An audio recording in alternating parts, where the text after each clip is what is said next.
আশা করছি আজকের এপিসোড আপনাদের অনেক ভালো লাগবে। বেশি কথা না বলে সবার আগে চলে যাব আজকের প্রথম ঘটনায়।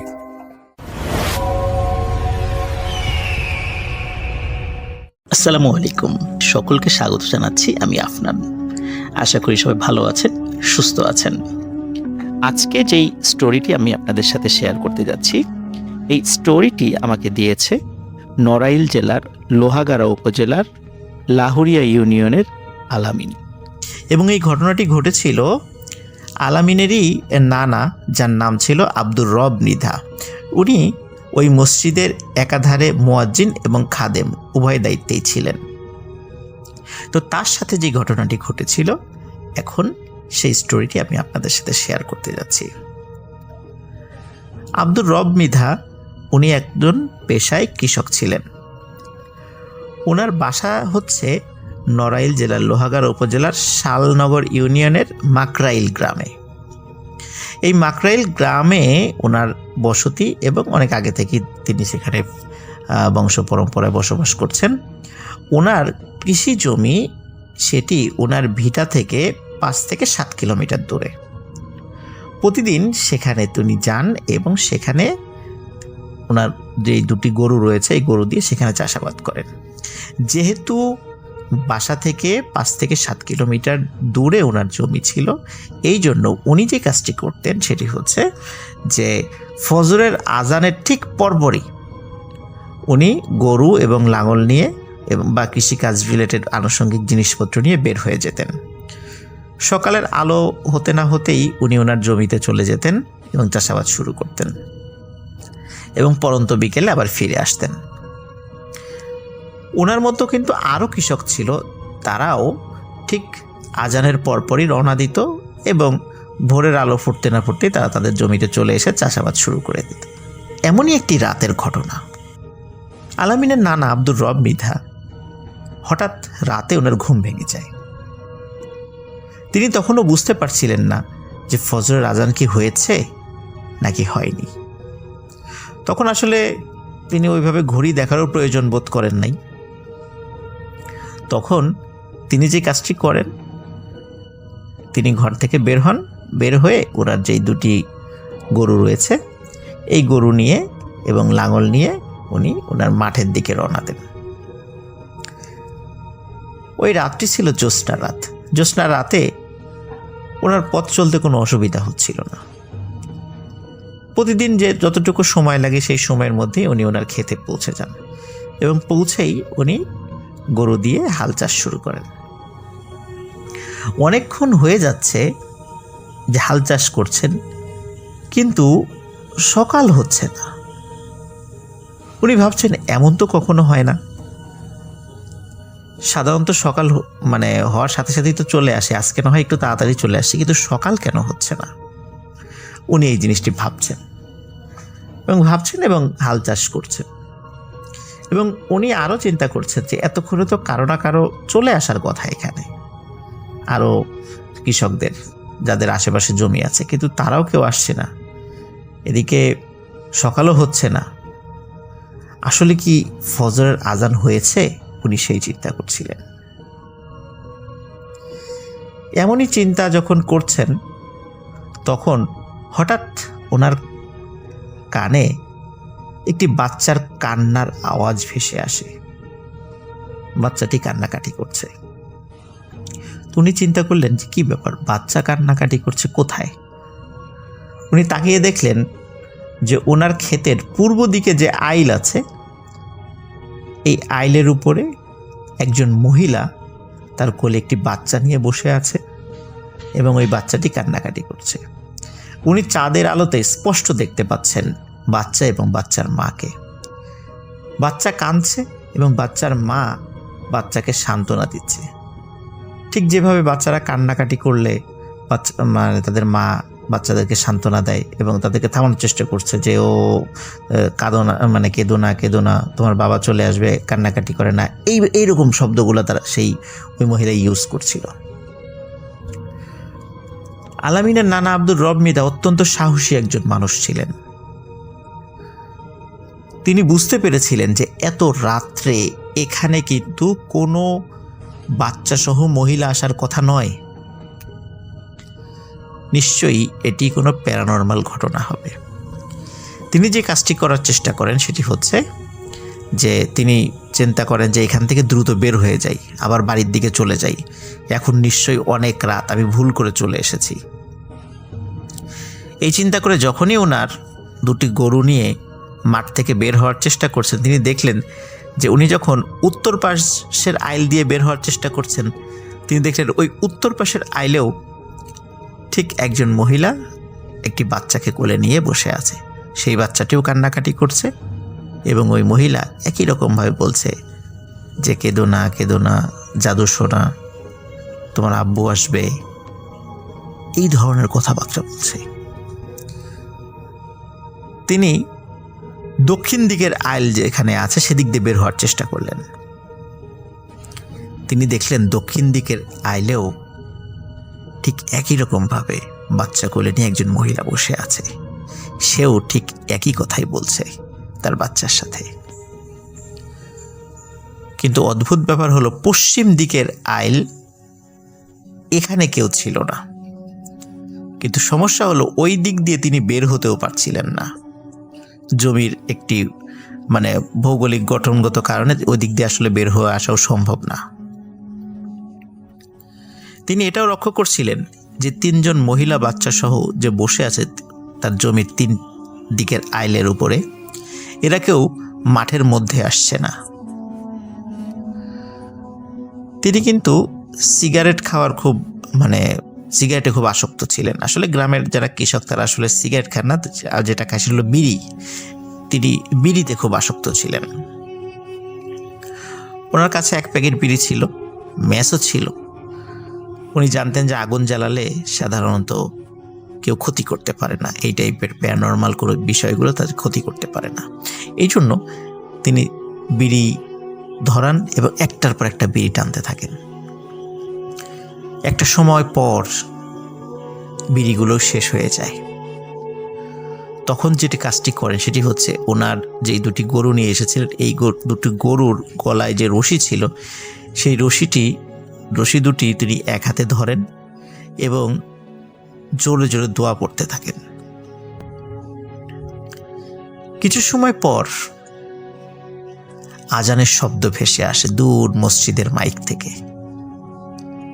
আজানের শব্দ আসার পরে আব্দুর রব মৃধা স্পষ্টভাবে দেখতে পান এই তিনজন মহিলা আইলের উপর থেকে উঠে দাঁড়ালো এবং উঠে দাঁড়িয়ে তারা যে দিক থেকে এসেছিল তার উল্টা দিকে হেঁটে চলে যাচ্ছে এবং অদৃশ্য হয়ে যাওয়া না, হাঁটতে হাঁটতে হাঁটতে হাঁটতে চলে যাচ্ছে। এভাবে চোখের আড়াল হয়ে গেল। তার কিছু সময় পরেই আরও কিছু কৃষকরা, তারাও গরু এবং লাঙল নিয়ে তাদের জমিতে চলে আসে। তাদের কাছে তিনি আর কিছু বলেন না, যথারীতি চাষাবাদ করে পরন্ত বিকেলে উনি বাড়িতে ফিরে যান। বাড়িতে ফিরে গিয়ে উনি ওনার স্ত্রীকে সব ঘটনা খুলে বলেন। ওনার স্ত্রী আরও কিছু দোয়া পড়ে পানিতে ফু দিয়ে তাকে গোসল করিয়ে দেন এবং ঝাড়ফুঁক করেন যে আল্লাহ তাআলা তাকে কোনো ক্ষতি হতে দেননি। এর প্রায় 2 থেকে 2.5 বছর পর ঘটে আরেকটি ঘটনা। এর মধ্যে কিন্তু আর কোনো ঘটনা তার সাথে ঘটেনি। স্বাভাবিকভাবে মাকরাইল গ্রামের পাশেই নদী রয়েছে। তো সাধারণত আব্দুর রব মৃধা উনি যে কাজটি করতেন, বা শুধু উনি না, ওনার বাবা বা ওনার যে আত্মীয় স্বজনরা, পাশে যেহেতু নদী ছিল, নদীর ওখানে কিছু চরও ছিল, তো সেখানে সন্ধ্যার পরে মাছ ধরার জন্য বিভিন্ন ধরনের ইনস্ট্রুমেন্টগুলা পেতে রাখতেন। জাল সহ বিভিন্ন ধরনের ইনস্ট্রুমেন্ট আছে, সেই জিনিসগুলো পেতে রাখতেন এবং প্রচুর মাছও পাওয়া যেত। তখনও আব্দুর রব মৃধার পিতা জীবিত ছিলেন। উনি অনেক বয়স্ক থাকলেও মাছ ধরার তার খুব নেশা ছিল। তো আব্দুর রব মৃধা, তার পিতা এবং তার আরও চাচাতো ভাইটাই মিলে তারা মাছ ধরতে যান। ওই রাতও ছিল জ্যোৎস্না রাত। তাদের জালে অনেক মাছ ধরা পড়ে। সাধারণত গ্রামে মাছ রাখার যে ঝুড়িটা এটাকে খালই বলে। দেখা যাচ্ছে এক খালই মাছ হয়ে গেছে। তখন আলামিনের নানা মানে আব্দুর রব মৃধা তাকে তার বাবা বলে যে, এই আব্দুর রব, মাছ তো এক খালি হয়ে গেছে, বাসা তো কাছেই, যা তুই এটা রেখে আয়, বাসায় গিয়ে মাছটা রেখে আবার খালইটা খালি করে নিয়ে আয়। তো চিন্তা করলেন আব্দুর রব মৃধা যে হ্যাঁ ভালো, কোথায় তো চলে যাই। উনি খালইটা নিয়ে আবার বাড়ির দিকে হাঁটা শুরু করেন।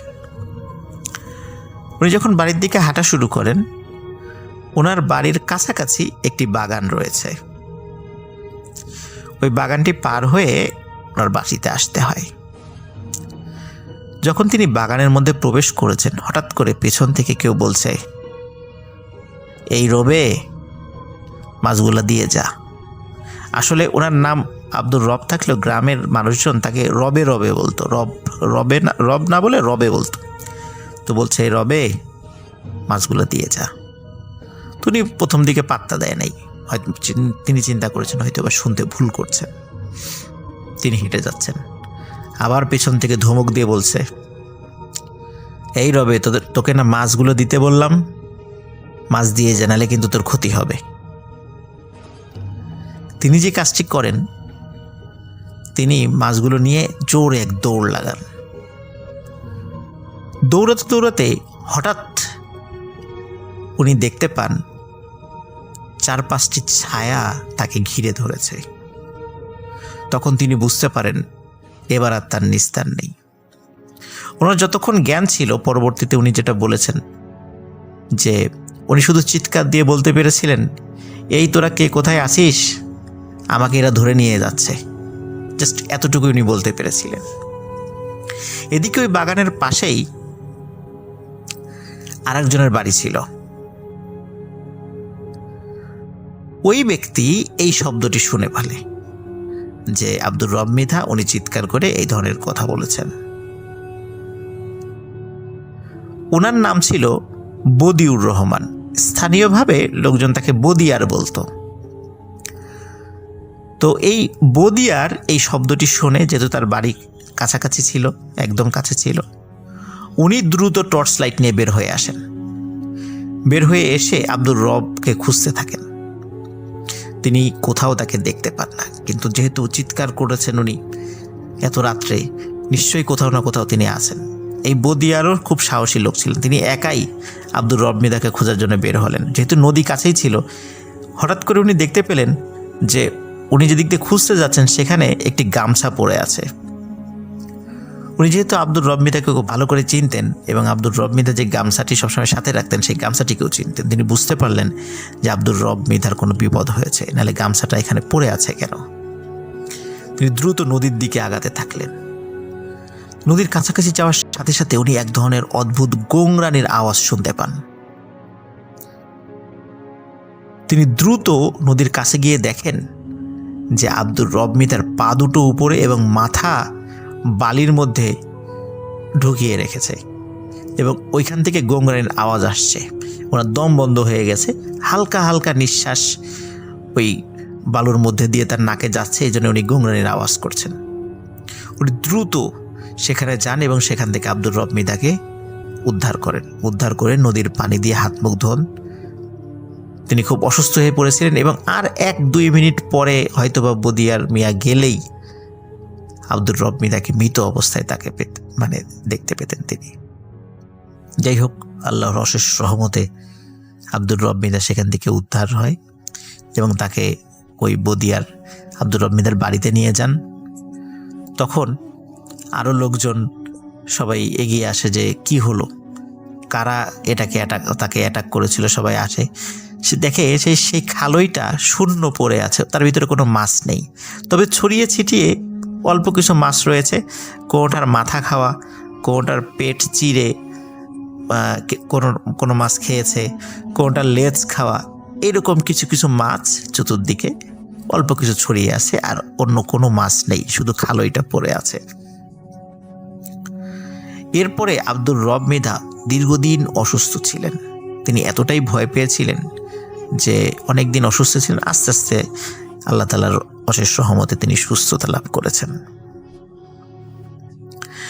এখন যেটা হয় সেটা হচ্ছে যে আব্দুর রব মৃধার স্ত্রী তিনি সেলিম হুজুরের কাছে নিয়ে যান। এই সেলিম হুজুর হচ্ছে সেই হুজুর আমাদের 2 নম্বর স্টোরিতে আপনারা শুনেছিলেন যে যখন রুহুল সর্বশেষ যেই কবরটি খুঁড়েছিল সেটি ছিল সেলিম হুজুরের কবর, এবং কবর খোঁড়ার সময় যে লাশটি রুহুলের হাত চেপে ধরেছিল সেটি হচ্ছে সেই সেলিম হুজুরের ডেড বডি।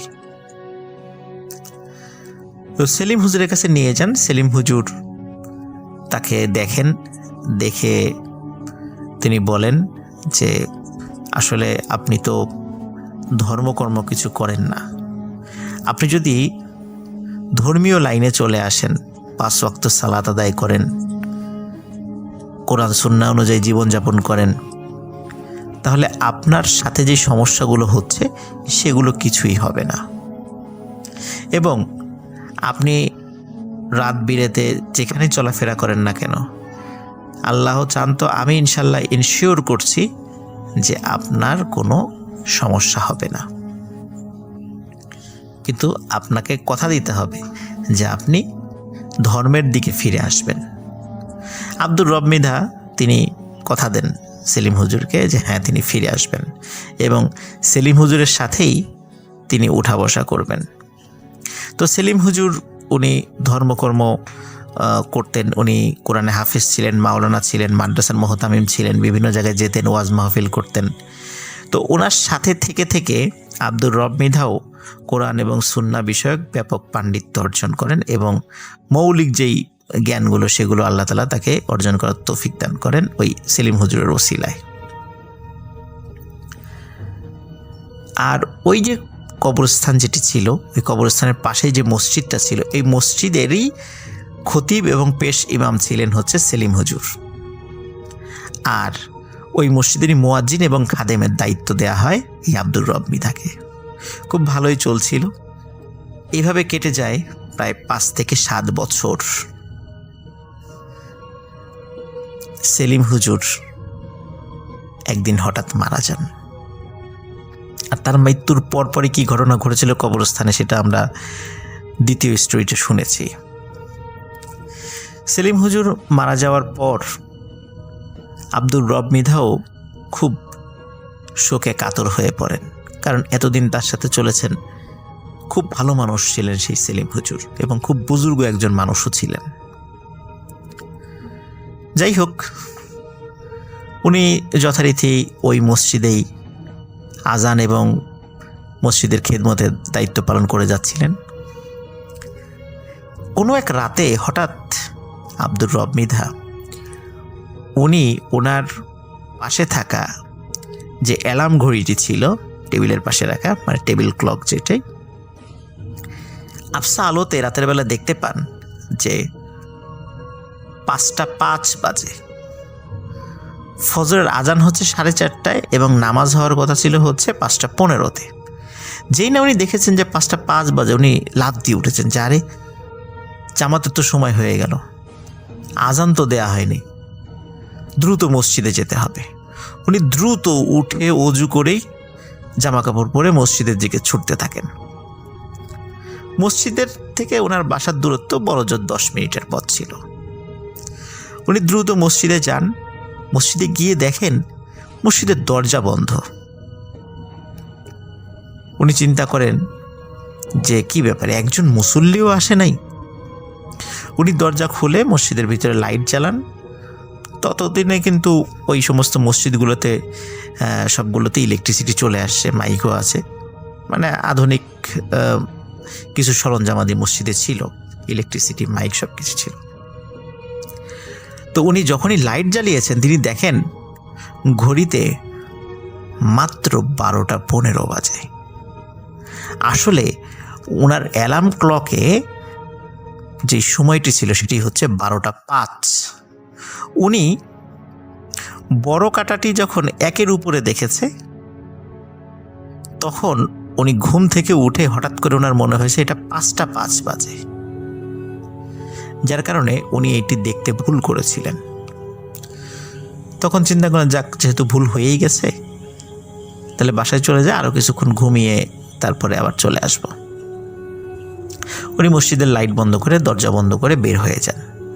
বের হয়ে যখনই উনি রাস্তা দিয়ে হাঁটতে থাকেন, তখন হঠাৎ দেখেন যে রাস্তার ঠিক পশ্চিম পাশ থেকে সাদা আলখেল্লা পরা একজন মানুষ রাস্তার পূর্ব দিকে চলে গেল। রাস্তার পশ্চিম পাশে ছিল একটি বটগাছ, এই বটগাছের পাশেই ছিল সেলিম হুজুরের বাড়ি, আর রাস্তার ঠিক পূর্ব পাশে ছিল হচ্ছে এক কবরস্থান।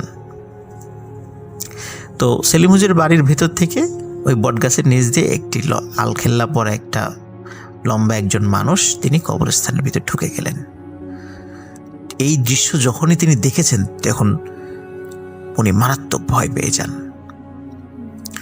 ভয় পাওয়ার পর উনি দ্রুত বাড়ির দিকে হাঁটতে থাকেন। হঠাৎ পেছন থেকে বলে ওঠে, আসসালামু আলাইকুম মুয়াজ্জিন সাহেব।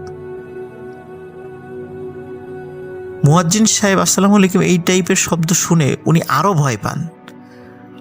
উনি তখন চিন্তা করেন যে এইবার দৌড় দিতে হবে, কারণ উনি যতই সাহসী হন না কেন, উনি হঠাৎ করে দেখলেন এরকম লম্বা আলখেল্লা পরে একটা লোক একটা বাড়ির থেকে বের হয়ে কবরস্থানের ভিতরে ঢুকে গেলে এত রাত্রে।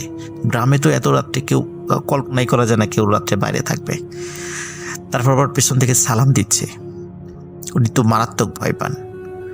উনি দৌড় দেওয়ার জন্য উদ্যত হবেন, তখন হঠাৎ উনি ফিল করেন ওই সাদা আলখেল্লা পরা লোকটি ওনার একদম পাশে চলে এসেছে এবং বলছে, আসসালামু আলাইকুম মুয়াজ্জিন সাহেব, আপনি ভয় পাবেন না, আমি আপনার কোনো ক্ষতি করব না। তখন খুব বিনয়ের সুরে এবং খুব মোলায়েম সুরে যখন এই কথাটি উনি শুনতে পেলেন, তখন আব্দুর রব মৃধা ওনার সাহস সঞ্চয় করলেন। তিনি সালামের উত্তর নিলেন এবং ওই ব্যক্তির পরিচয় জিজ্ঞেস করলেন। তখন উনি নিজের পরিচয় প্রকাশ করলেন। উনি বললেন যে আপনি যখন বেশ কিছু সমস্যার সম্মুখীন হয়েছিলেন, তখন যখন সেলিম হুজুরের কাছে এসেছিলেন, তখন সেলিম হুজুর যখন বলেছিল যে আপনি যদি আল্লাহর রাস্তায় ফিরে আসেন, তাহলে এখন যে সমস্যাগুলো হচ্ছে সেগুলো হবে না।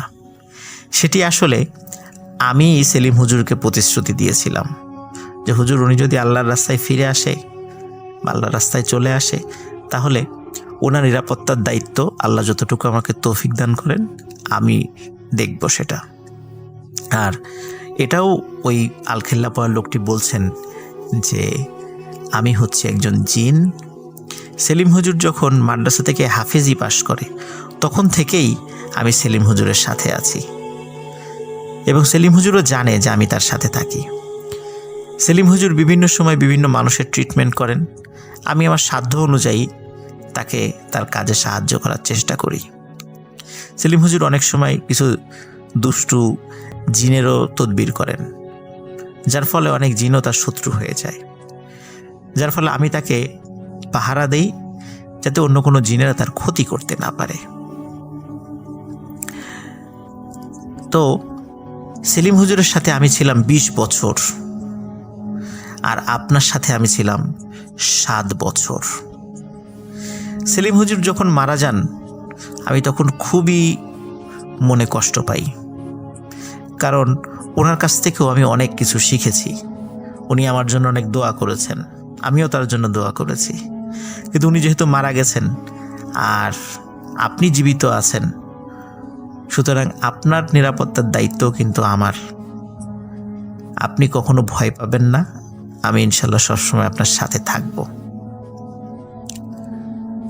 এই বলার পরে উনি সেখান থেকে আবারও সালাম দিয়ে চলে যান। এই ঘটনায় যদিও আব্দুর রব মৃধা বেশ ভয় পেয়েছিলেন, কিন্তু ভয় পেলেও মনে মনে আশ্বস্ত হয়েছিলেন যে না, একজন আল্লাহওয়ালা কামেল জিন আমার নিরাপত্তার দায়িত্বে আছে। এই ঘটনার পরে আব্দুর রব মৃধা প্রায় 7 বছর জীবিত ছিলেন। 2015 সালের দিকে উনি মারা গেছেন। উনি আমৃত্যু ওই মসজিদের মুয়াজ্জিন এবং খাদেম হিসাবে দায়িত্ব পালন করে গেছেন। ওই জিনের সাথে দেখা হওয়ার পরে তার মৃত্যু হওয়ার আগ পর্যন্ত আর কখনো তার সাথে কোনো খারাপ ঘটনাও ঘটেনি, আর ওই জিনকেও তিনি কখনো দেখতে পাননি।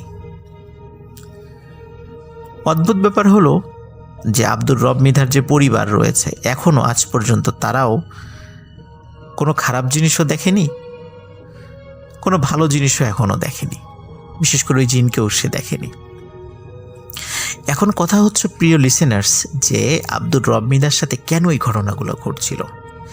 এই বিষয়ে ওই জিন আব্দুর রব মৃধাকে জানায় যে আপনার কি মনে আছে যে আপনার মায়ের সাথে অনেকগুলো জিন ছিল? আপনার মা যখন মৃত্যুশয্যায় তখন আপনাদেরকে ডেকে বলেছিল যে আমি তো মরে যাচ্ছি, কিন্তু এই জিনগুলো তোমাদের সাথে থাকতে চায়, ওরা যেতে চায় না, তোমাদেরকে ভালোবাসে।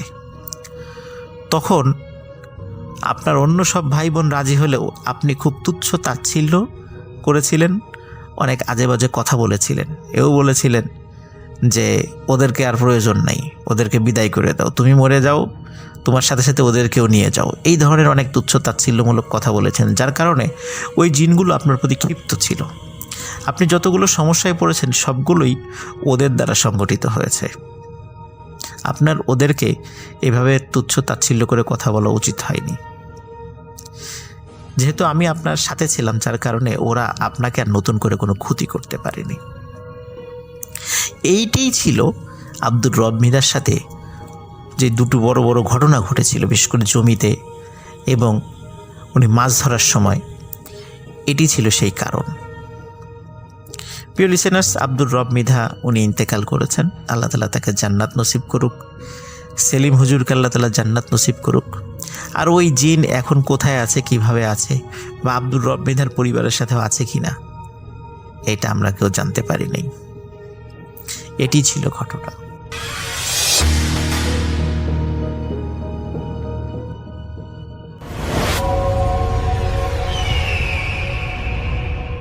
আসসালামু আলাইকুম লিসনার্স, সবাইকে আমন্ত্রণ জানাচ্ছি। আমি ডক্টর আলিফ। আশা করছি আপনারা সবাই ভালো আছেন, সুস্থ আছেন। তো আমি যে ঘটনাটা প্রথমে শুরু করব, সেই ঘটনাটা আমাকে পাঠিয়েছে আমার এক কলিগ বলতে হচ্ছে তিনি যখন একটা মেডিকেল কলেজে ফাইনাল ইয়ারের ছাত্র ছিলেন তখনকার ঘটনা। এটা মেডিকেলের ঘটনা অনেকেই শুনতে যাচ্ছিলেন, তাই আজকের ঘটনাটা আমি শুরু করব মেডিকেলের ঘটনা দিয়ে। সেদিন রাত 11:30 কি 12টা বাজে। আমার কলিগ, ওনার নাম হচ্ছে নাজমুল, এবং উনি যে মেডিকেল কলেজে বাস করেন সেটা একটা গভর্নমেন্ট মেডিকেল, এবং ওনাদের যে ছাত্রাবাস ছিল বা হোস্টেল ছিল সেখান থেকে ওনাদের ইমার্জেন্সিটা খুব নিকটবর্তী, একদমই কাছাকাছি, দেখা যেত, ইমার্জেন্সিটা দেখা যায় আর কি। তো সেদিন তিনি হোস্টেলে যান নাই এবং তিনি বাইরে বসেছিলেন, ফ্রেন্ডের সাথে আড্ডা মারছিলেন। তো এমন সময় হঠাৎ করে একটা পেশেন্ট আসে এবং অ্যাম্বুলেন্সে করেই আসে। পেশেন্ট মানে বুক খুব ধরপাচ্ছিল, মানে পেশেন্টের বুক খুব কাঁপছিল, সারা শরীর খুব কাঁপছিল, বুকটা বারবার উপরে উঠছে আর নিচে নামছে, মানে শ্বাস নিতে কষ্ট হচ্ছে। পরবর্তীতে জানা গেল পেশেন্ট বিষ খেয়েছে। সে বিষ খেয়ে এখানে নিয়ে এসছে। তো কি কারণে বিষ খেয়েছে, কেন বিষ খেয়েছে সেটা আমাকে তিনি বলেন নাই। তিনি বলেছেন পেশেন্ট এসছে এবং পেশেন্টকে আমরা হসপিটালাইজ করি এবং পরবর্তী সময়ে পেশেন্টের কন্ডিশন দেখে পেশেন্টকে ওয়াশ করা হয়, ভেতর থেকে সব ময়লা আবর্জনা বের করা হয়, যেসব জিনিস খেয়েছে সাথে খাওয়া দাওয়া সবই বের করা হয়। পেশেন্ট একদম দুর্বল ছিল, তো পেশেন্টকে কন্ডিশনও খারাপ ছিল, কারণ বিষ খাওয়ার প্রায় 12 ঘন্টা পর নিয়ে আসা হয়। তো তখন অলমোস্ট বডিতে সব কিছু সিস্টেমে ঢুকে গেছে। তো এইটাগুলো তোয়াক্কা না করে তারা ওয়াশ করে, এবং পেশেন্টের কন্ডিশন খুব আহামরি সমস্যা না, মানে একদম মুমূর্ষ বলা চলে না, তবে পেশেন্টের কন্ডিশন আইসিইউতে নেওয়ার মতো।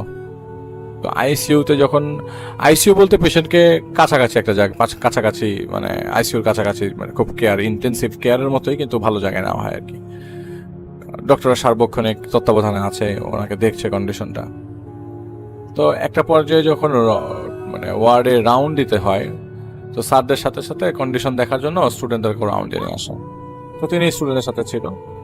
তো ঘটনার পরিপ্রেক্ষিতে ওনার যে অ্যাটেন্ডেন্ট ছিল, সেই অ্যাটেন্ডেন্টের কাছ থেকে একটা ঘটনা নেওয়া হয় যে উনি কি কাহিনী, কি হয়েছে, হিস্ট্রি হিসেবে নেওয়া হয় যে তার ঘটনাটা কি।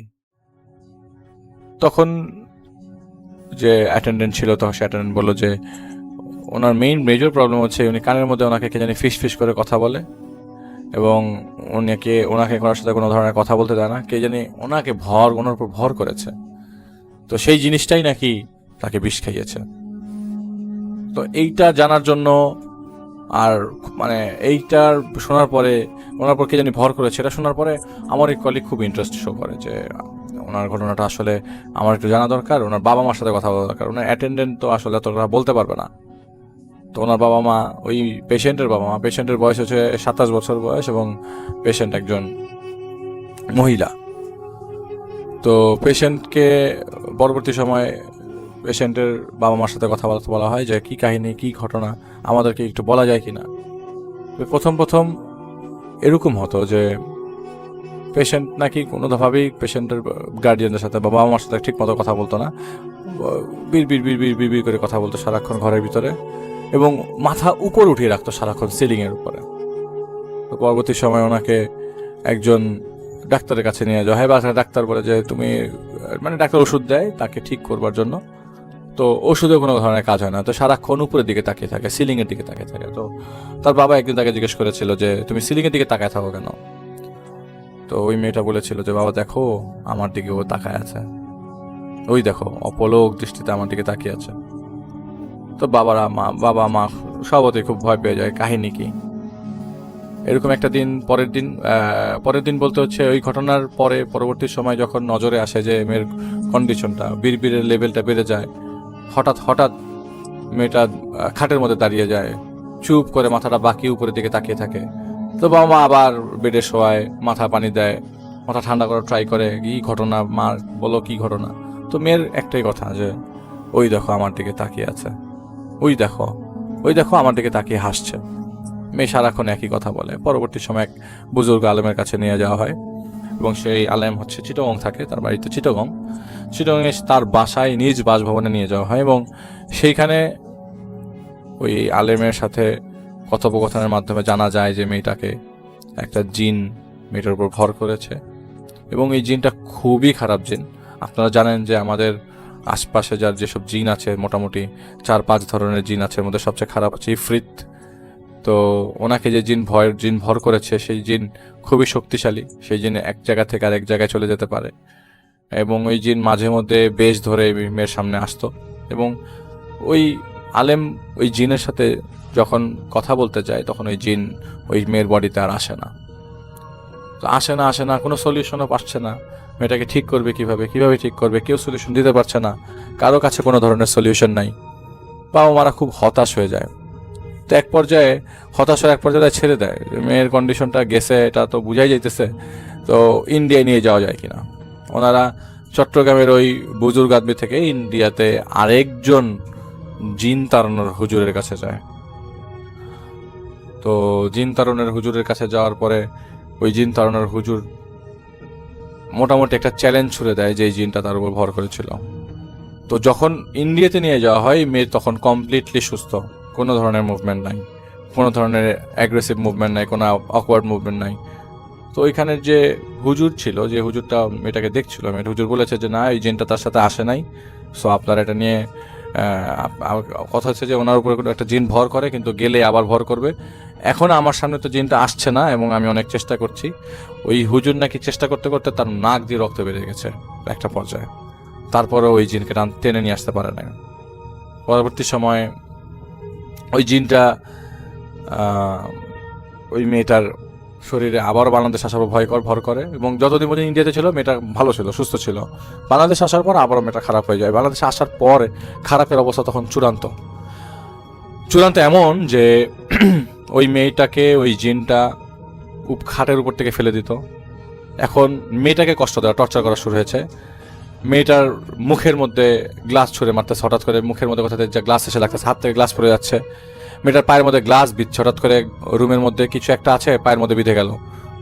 মেয়েটা খুব অবাক হয়ে, মানে মেয়েটার অবস্থা খুব খারাপ, মেয়েটার কথাবার্তা বলতো না কারোর সাথে, বাসা বিড়বিড় করে সেই আগের মতো করে তাকিয়ে থাকতো। তো বাবা মারা খুব ফ্রাস্ট্রেটেড হয়ে যায়, আসলে কি ঘটনা।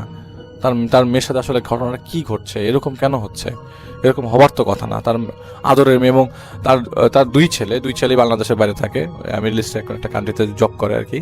তার এক মেয়েই বাংলাদেশে থাকে এবং ওই মেয়েটা পরবর্তী সময় যেদিন ঘটনা ঘটে সেদিন হচ্ছে আপনাদের আমি বলি যে ঝড় হলে যে এরকম অবস্থা হয়, বাতাস উঠছে কিন্তু বৃষ্টি হচ্ছে না, প্রচণ্ড বাতাস ছেড়েছে, এমন সময় বাসার ইলেকট্রিসিটি চলে যায়।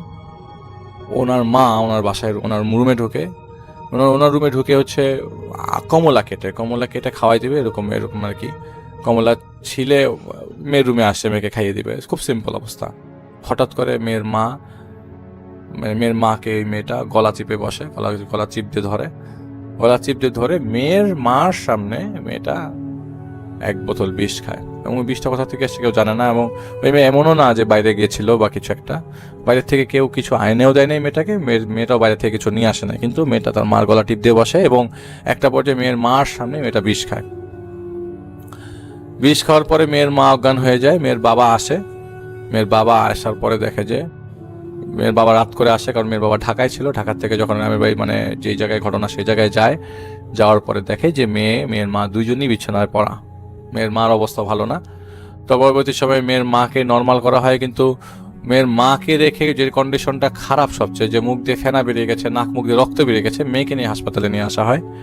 এই যে হাসপাতালে নিয়ে আসার ঘটনা বললাম, হাসপাতালে নিয়ে আসার পরে পরবর্তী সময় মেয়েকে ওয়ার্ডে রাউন্ড দিতে একটা পর্যায়ে মেয়ের অবস্থা খারাপ হয়ে যায়। 3 দিন হাসপাতালে থাকার পর মেয়েটাকে আইসিইউতে নেওয়া হয়। আইসিইউতে তখন ওই হসপিটাল থেকে ঢাকাতে শিফট করে দেওয়া হয়। এবং ঢাকায় শিফট করার পর আমার যে কলিগ, তিনি তো ঢাকায় সাথে আসেন না, ঢাকায় তাকে শিফট করে দেওয়া হয়। পরবর্তী সময় ঢাকা মেডিকেল কলেজ হাসপাতালে মেয়েটার মৃত্যু হয়। এটা একটা সুইসাইড কেস এবং নিজের থেকেই করা। মেয়েটার মাকে আগে মেয়েটা অজ্ঞান করে নেয়, তারপরে তিনি সুইসাইড করেন। তো বাবা সেবার ঢাকায় এসেছিল, ঢাকায় ছিল বিধায় বাবা কিছুই করতে পারে নাই। রাত তখন 9:30 10টা বাজে, এমন সময় প্রচণ্ড ঝড়ও হচ্ছিল। এবং এই ঘটনাটা ঘটে হচ্ছে 2006 সালে, 2006 সালের ঘটনা। এবং আমি যে এলাকার ঘটনা বলছি সেটা হচ্ছে ময়মনসিংহের ঘটনা। আর আপনারা বুঝতেই পারছেন যে ময়মনসিংহের ঘটনা অনেক আসছে। তো এটা ছিল আমার ঘটনা এবং আশা করি আপনাদের ঘটনাটা ভালো লেগেছে।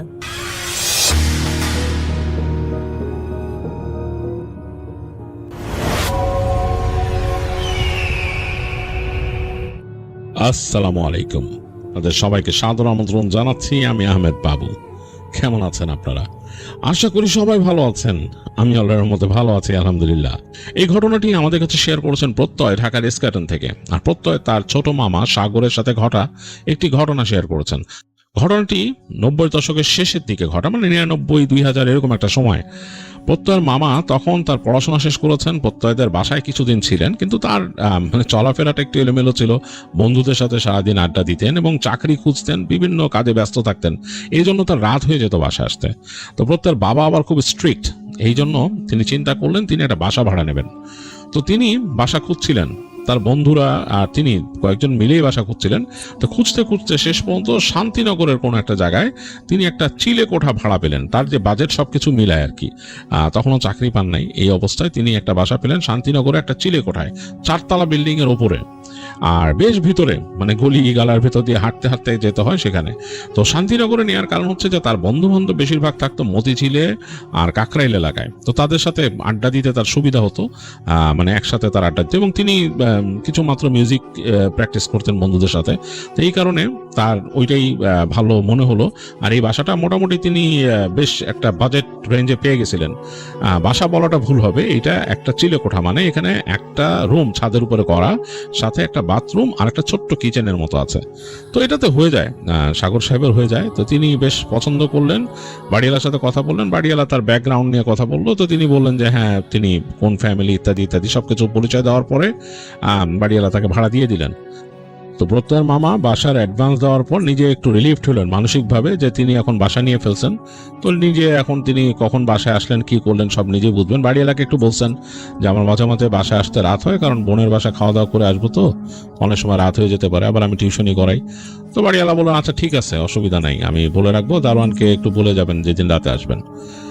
তো যাই হোক, বাড়িওয়ালার কাছ থেকে বের হয়ে প্রত্যয়ের মামা তিনি তার বন্ধুকে নিয়ে, 2 বন্ধু ছিল সাথে, তাদেরকে নিয়ে গেলেন যে এই বাসার জন্য জিনিসপত্র কিনতে হবে, মানে তার অ্যাটলিস্ট শোয়ার জন্য খাট লাগবে, একটা টেবিল লাগবে, এগুলা। তো যাই হোক, তাদের নিয়ে তখনই তিনি বের হয়ে গেছেন। তখন অলরেডি দুপুর, মানে প্রায় 12টা। তো গিয়ে ওখান থেকে একটা জায়গায় খাট পেলেন, সেই খাট কিনলেন, তারপরে টেবিল কিনলেন, এগুলো আবার তিনি উঠাই দিলেন ওখানকার ওই ভ্যান গাড়িতে দিয়ে। মোটামুটি ঘোরাঘুরি করে খাওয়া দাওয়া করে বাসা আসছেন বন্ধু নিয়ে। আসার পর কিছুক্ষণ ওয়েট করছেন, ওই বাসাটা দেখতেছেন আর কি। তো বন্ধুরা সিঁড়িতে উঠতে উঠতে বলতেছে প্রত্যয়ের মামালে যে, দোস্ত এই বাড়ি তো বিশাল পুরান, দেখ কি অবস্থা। মানে এই 4 তলার, মোটামুটি 3 তলার পর থেকে দেখা গেছে যে মানে খুব একটা যত্নই নেয়নি তারা। 4 তলা মানে যে 3 তলার পর থেকেই ওই জায়গাটা কেমন, সিঁড়ি ঘর কেমন হয়ে গেছে, সিঁড়িতে মনে খুব একটা উঠে না কেউ, সিঁড়িটা বেশ নোংরা, ছাদে ওঠা সিঁড়িটা ওদিকে, আর প্লাস্টার কাইন্ড অফ মানে ড্যাম খেয়ে গেছে পুরা, আর ছাদের দরজাটা এমনি জাস্ট ভেজানো। তো উঠলো বন্ধুদের নিয়ে, দেখতেছে ছাদটা মোটামুটি ড্যাম হয়ে গেছে এবং ছাদটা বেশ বড়।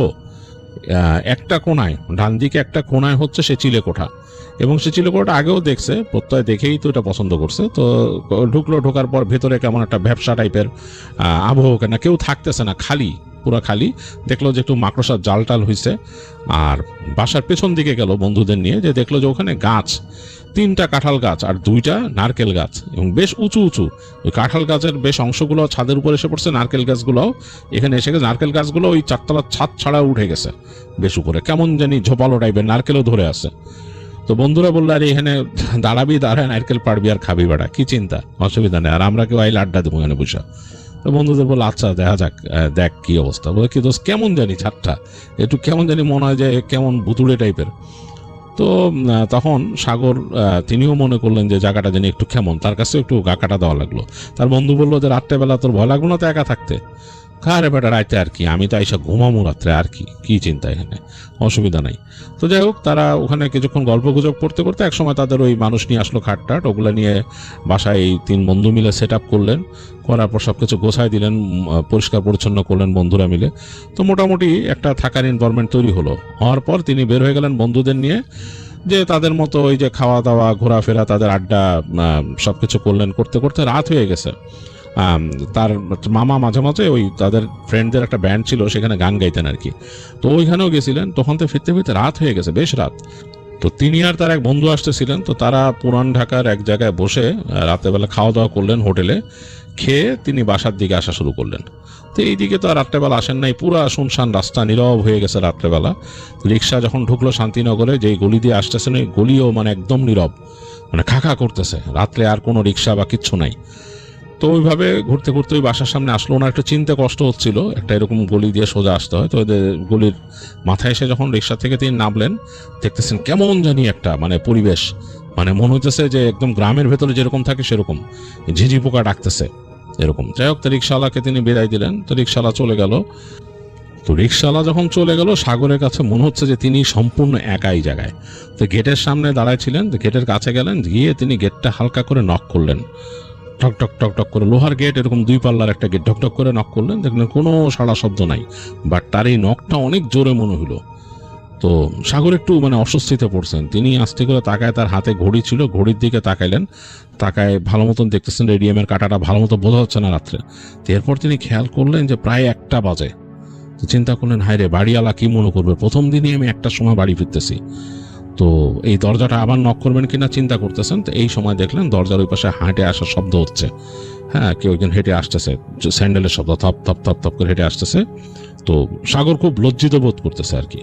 তো এসে ওই লোকটা দরজা খুললো, ঘটাং করে দরজা খুললো, খুলে এরকম মানে একটা পকেট গেটের মতো আর কি খুলে দিল। তো খোলার পর সাগর ঢুকলো। ঢোকার পর দেখলো যে এই দারোয়ান যেই নিচে থাকে খুব বিরক্ত, সে খুব বিরক্ত। সে বলছে, আপনি এত রাইতে আসছেন কেন? সাগর বলতেছে, আসলে প্রথম দিন তো আমার একটু ওই যে মুভ করছি, সব গুছাইতে সমস্যা হয়েছে, আত্মীয় স্বজনের সাথে দেখা করে আসলাম, এর জন্য। এরকম রাত করেন না, এই বাড়িতে রাইতে এলে কিন্তু বিপদে পড়বেন। তো তখন সাগর বললো, কি বিপদে পড়বো রাতের বেলা? আমি তো বাড়িওয়ালাকে বলছি যে আমার আসতে একটু রাত হবে, তাই বলে এত রাত? ওই লোকটা বলতেছে আর কি, দারোয়ান, এত রাত আমি কয়টা বাজে দেখছেন? আপনি যেই ডরাইবেন, আমি কি করবো? বলে দারোয়ান হেরে গেল। তো সাগর দেখলো যে নিচে ওই বিল্ডিং এ ঢোকার জন্য আবার একটা কেচি গেট আছে, এরকম কলাপসিবল গেট, যেরকম কেচি, ওই কেচি গেটটা খুলে দারোয়ান বেরিয়েছে। তো উনি ঢুকে গেলেন। দারোয়ান নিচে সিঁড়িঘরের নিচে বাতি জ্বালা রাখছে, ওইখানেই তার চৌকি আর কি। তো সাগর ঢুকলেন, ঢুকে দেখলেন নিচে ওই বাতি জ্বালাইছে, ওই আলোতে পুরো জায়গাটা আলোকিত। সে ওঠা শুরু করলো উপর দিকে। তো উঠে দোতলায় দেখতেছে ওইখানে দোতলায় বাড়িওয়ালা থাকে, বাড়িওয়ালার বাসার সামনে একটা বাতি জ্বলতেছে আর কি। তো ওই দরজার সামনে যে যাওয়ার সময় সাগর খুব সংকুচিত বোধ করলো আর কি, লজ্জা বোধ করলো যে যদি কোনো মতো এখন বাড়িওয়ালা দরজাটা খুলে, যে এত রাত্রেবেলা আপনি প্রথম দিনই, তো তার কাছে খুব মানে লজ্জাবোধ লাগলো এবং আস্তে আস্তে খুব সন্তর্পণ ওদিক দিয়ে উঠলো।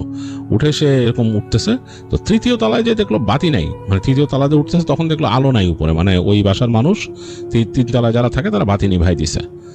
তো একটু অস্বস্তিকর অবস্থা, কারণ বাতি না থাকলে তো মানে কিছু দেখা যায় না।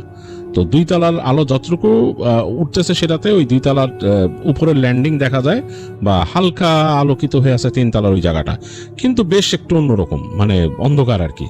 তো যাই হোক, সাগর উঠে গেছে ওইখানে, উঠে যে সে 3 তলা ঘুরে 4 তলায় দেখে একদম আলো নাই, মানে একদম মানে অন্ধকার ওই জায়গাটা। যেহেতু দোতার আলো 3 তলা পর্যন্ত উঠছে, 3 তলার থেকে আর কোনো আলো নাই। তো সাগর এবার ওই রেলিংটা ধরে আস্তে আস্তে উঠতেছে, মানে এবং রেলিংও যে খুব সুবিধার তা না, ওইটা মানে লোহার রেলিং, কিন্তু ওইটা রং অনেক জায়গায় নাই, কেমন জানি। তো আস্তে আস্তে উঠতেছে সাগর পা দিয়ে দিয়ে, মানে যাতে আবার মানে পড়ে টড়ে না যায় বা আছাড় না খায়, যেহেতু অন্ধকার, মানে পুরো অন্ধকার, ঘুরঘুরটি অন্ধকার।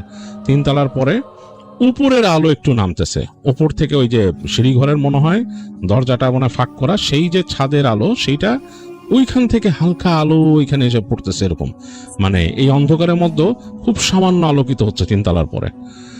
তো আস্তে আস্তে 3 তলাটাও পার হয়েছে সাগর। 3 তলার যে ফার্স্ট ল্যান্ডিংটা সিঁড়ির, সেখানে যখন সে উঠছে তখন তার জানি বুকের মধ্যে কেমন একটা কামড় দিল, মানে বুকের ভেতরে কেমন যেন একটা ধক করে উঠছে। তার মনে হচ্ছে যে 4 তলার যে ল্যান্ডিংটা, মানে বাসার যে ফ্ল্যাটের সামনের জায়গাটা, মনে হচ্ছে ওইখানে কেউ একজন আছে, মানে সে একদম বোধ করতেছে কোনো একজন ওখানে দাঁড়ায় আছেন, তার মানে অস্তিত্ব তিনি টের পাচ্ছেন সাগর, কিন্তু কাউকে দেখা যাচ্ছে না, অন্ধকারে দেখা যাওয়ার কথাও না, কোনো অবয়বও বোঝা যাচ্ছে না, কিন্তু সাগর বুঝতেছে কেউ একজন আছে। এটা তার কাছে একটা খুব বাজে ফিল হইল। এখন সে উঠে যে এই ল্যান্ডিং থেকে 4 তলায় উঠে যাবে এই কয়টা সিঁড়ি, এটা সে পারতেছে না, তার কারণে ভয় লাগতেছে এই ল্যান্ডিং এর মধ্যে দাঁড়ায়। তখন সে তার বন্ধুর কথা মনে পড়লো, কি রে তুই এখানে থাকবি কেমনে, তুই ভয় পাবি না? তো চিন্তা করলো সাগরের এমন একটা অবস্থা এসে ডিলেমা, সে উপর উঠতেও সাহস পাচ্ছে না, আবার নিচে নেমে যেও সে কাকে বলবে সেটা বুঝতে পারতেছে না, যে সে যে কাউকে বলবে, এখন তো এত রাত, কোথাও যাওয়া সম্ভব না। তো খুব ডিলেমার মধ্যে পড়ে সে একসময় চিন্তা করলো, কি আছে উপরে, উঠি আমি, এইটা মানে কি, মানে ভূত প্রেতের ভয় পেয়েছি, এই চিন্তা করে করে সে আস্তে আস্তে একটা একটা করে স্টেপ নিয়ে উঠতেছে, একটা স্টেপ নিয়ে উঠতেছে। তার কাছে মনে হচ্ছে কে একজন ঠিকই ওখানে দাঁড়ায় আছে, এবং এক পর্যায়ে সে ফিল করলো যে ওই 4 তলা দিয়ে ওপরে, মানে ছাদের সিঁড়ির দিকে কেউ যাচ্ছে হেঁটে, সে উঠতেছে আর ওইটা উপর দিকে উঠে যাচ্ছে, এরকম মনে হচ্ছে তার। কিন্তু সে কোনো শব্দ পাচ্ছে না বা কিছু, বাট সে ফিল করতেছে যে তার সাথে একটা ডিস্টেন্স রেখে কেউ একজন উঠে যাচ্ছে উপরে। অন্ধকার, কিন্তু পুরা ডিপ অন্ধকার। তো সে যখন নাকি এই যে উপর উঠে গেছে, তখন ওই যে উপরে সে আসলেই ফিল করছিল যে হ্যাঁ, ওই যে ছাদের যে দরজাটা ওইটা হালকা করে ফাঁক হয়ে আছে আর কি, সেইটার আলো অনেকটা ঢুকতেছে। তো সে যখন নাকি এসে দাঁড়াইছে, মানে এখন 4 তলা কিন্তু পার হয়ে গেছে, ছাদে উঠে যাবে, ওই লাস্ট সিঁড়িটুকু, ওই জায়গায় সে দাঁড়াইছে। তার কাছে মনে হলো কেউ একজন দাঁড়ায় আছে, ওই যে দরজা হালকা খোলা এই পাশে, মানে একটা অস্তিত্ব, মানে সামথিং ইজ দেয়ার। সাগরের বুক কাঁপতেছে, এখন কিছু করার নাই, সে যে ফিরে যাবে এরকম অবস্থা নাই, পেছনেও তার ভয় লাগতেছে অন্ধকারটা দেখে, মানে একটা ভয়ঙ্কর একটা অবস্থা। তো সাগর মনে মনে দোয়া পড়ে সে বিসমিল্লাহ বলে পা দিয়েছে আর একটা সিঁড়িতে। তখন সে একটা গড় গড় শব্দ শুনলো, মনে হলো যে একটা মানে শব্দ, যে কুকুর যেরকম করে ভেতর থেকে রাগ উঠলে যেন গড় করে উঠে সেরকম। তো সাগরের সারা শরীরের দম দাঁড়ায় গেছে, ঘাড়ের কাছ থেকে ঠান্ডা একটা স্রোত নেমে গেল গড় শব্দটা শুনে। সে ভয়ে আর উপর আরেকটা পাড়া দিচ্ছে না। এই সময় সে দেখলো ওই যে দরজার মানে ভাঁজে যে অন্ধকার, সেইখান থেকে একটা কালো অবয়ব বের হয়ে গেল, বের হয়ে ওই যে ছাদের দরজা দিয়ে ঢুকতেছে। সে দেখলো একটা কুকুর, কালো কুচকুচো কুকুর, ওই যে বাইরের আলো যতটুকু পড়ছে, আকাশের আলো, সেটাতে তার শরীর চকচক করতেছে। সে ওই দরজা দিয়ে ছাদে ঢুকে গেল এবং ঢোকার আগে এরকম মাথাটা ঘুরায় দেখছে সাগরের মানে একদম পুরো বুকের মধ্যে ছেদ করে উঠছে, কুকুরটা চোখ জল করতেছে, এরকম তাকাইছে। সাগর উপরে উঠবে কিনা সে সাহসটা পাচ্ছেন না। তিনি একবার চিন্তা করছিলেন যে নিচে যায় তিনি দাওরানকে বলেন ছাদে কুকুর কেন, পরে চিন্তা করলেন ধ্যাত, এটা তো একটা সমস্যা হয়ে যাবে, বাড়িওয়ালা উঠবে বলে প্রথম দিন ভাড়া উঠছে, কি শুরু করছে, আর ওই যে মানুষ ব্যাচেলার ভাড়া দিতে চায় না, এটা একটা সমস্যা। তো এগুলো চিন্তা করতে করতে সে মনে মনে আরো দোয়া পড়লো, দোয়া পড়ে আস্তে আস্তে করে উঠলো। চিন্তা করলো কুকুরটা ছাদের মধ্যে গেছে, মানে ছাদে থাকে কুকুর, চিন্তা করতেছে বাড়িওয়ালা কি পালে নাকি কুকুরটা, আর সে বাড়িওয়ালা যদি পালে সে কালকে কথা বলবে বাড়িওয়ালার সাথে যে আমি যদি ছাদে থাকি এখানে কোনো কুকুর আপনি রাখতে পারবেন না, যেহেতু আমি ওখানে ভাড়া নিচ্ছি, রাতের বেলা কুকুর ছাড়া থাকবে, এটা কেমন কথা। এগুলা চিন্তা করতে করতে সে ছাদে উঠে গেছে, ওই যে ওই যে দরজাটা হালকা টান দিয়ে আরেকটু সরাইলো, ক্যাচ করে শব্দ হয়েছে দরজা সরার পরে, এবং এটা যে সে ভয় পেয়েছিল যে কুকুরটা ছুটে আসে কিনা। তো সে ছাদে উঠলো, একদম নীরব ছাদ, কেউ নাই, পুরো ছাদটা খা খা করতেছে, মানে আকাশে হালকা চাঁদ, সেই হালকা চাঁদ বলতে অর্ধেক চাঁদ, সেই চাঁদের আলো এসে পড়ছে ওই গাছগুলোর উপর, গাছের ছায়াগুলো ছাদের উপরে পড়া, এবং ছাদের মধ্যে কেউ নাই পুরা। তার সে ওই এই সিঁড়ি ঘরতে উঠে বাঁ দিকে তাকাইলো, ওই জায়গায় বাঁ দিকের পাশে অল্প একটু ছাদ আছে, সেই জায়গায় কেউ নাই, ওটা সামনের দিক বাসার ওই ওইটুক ছাদ, ওখানে কেউ নাই।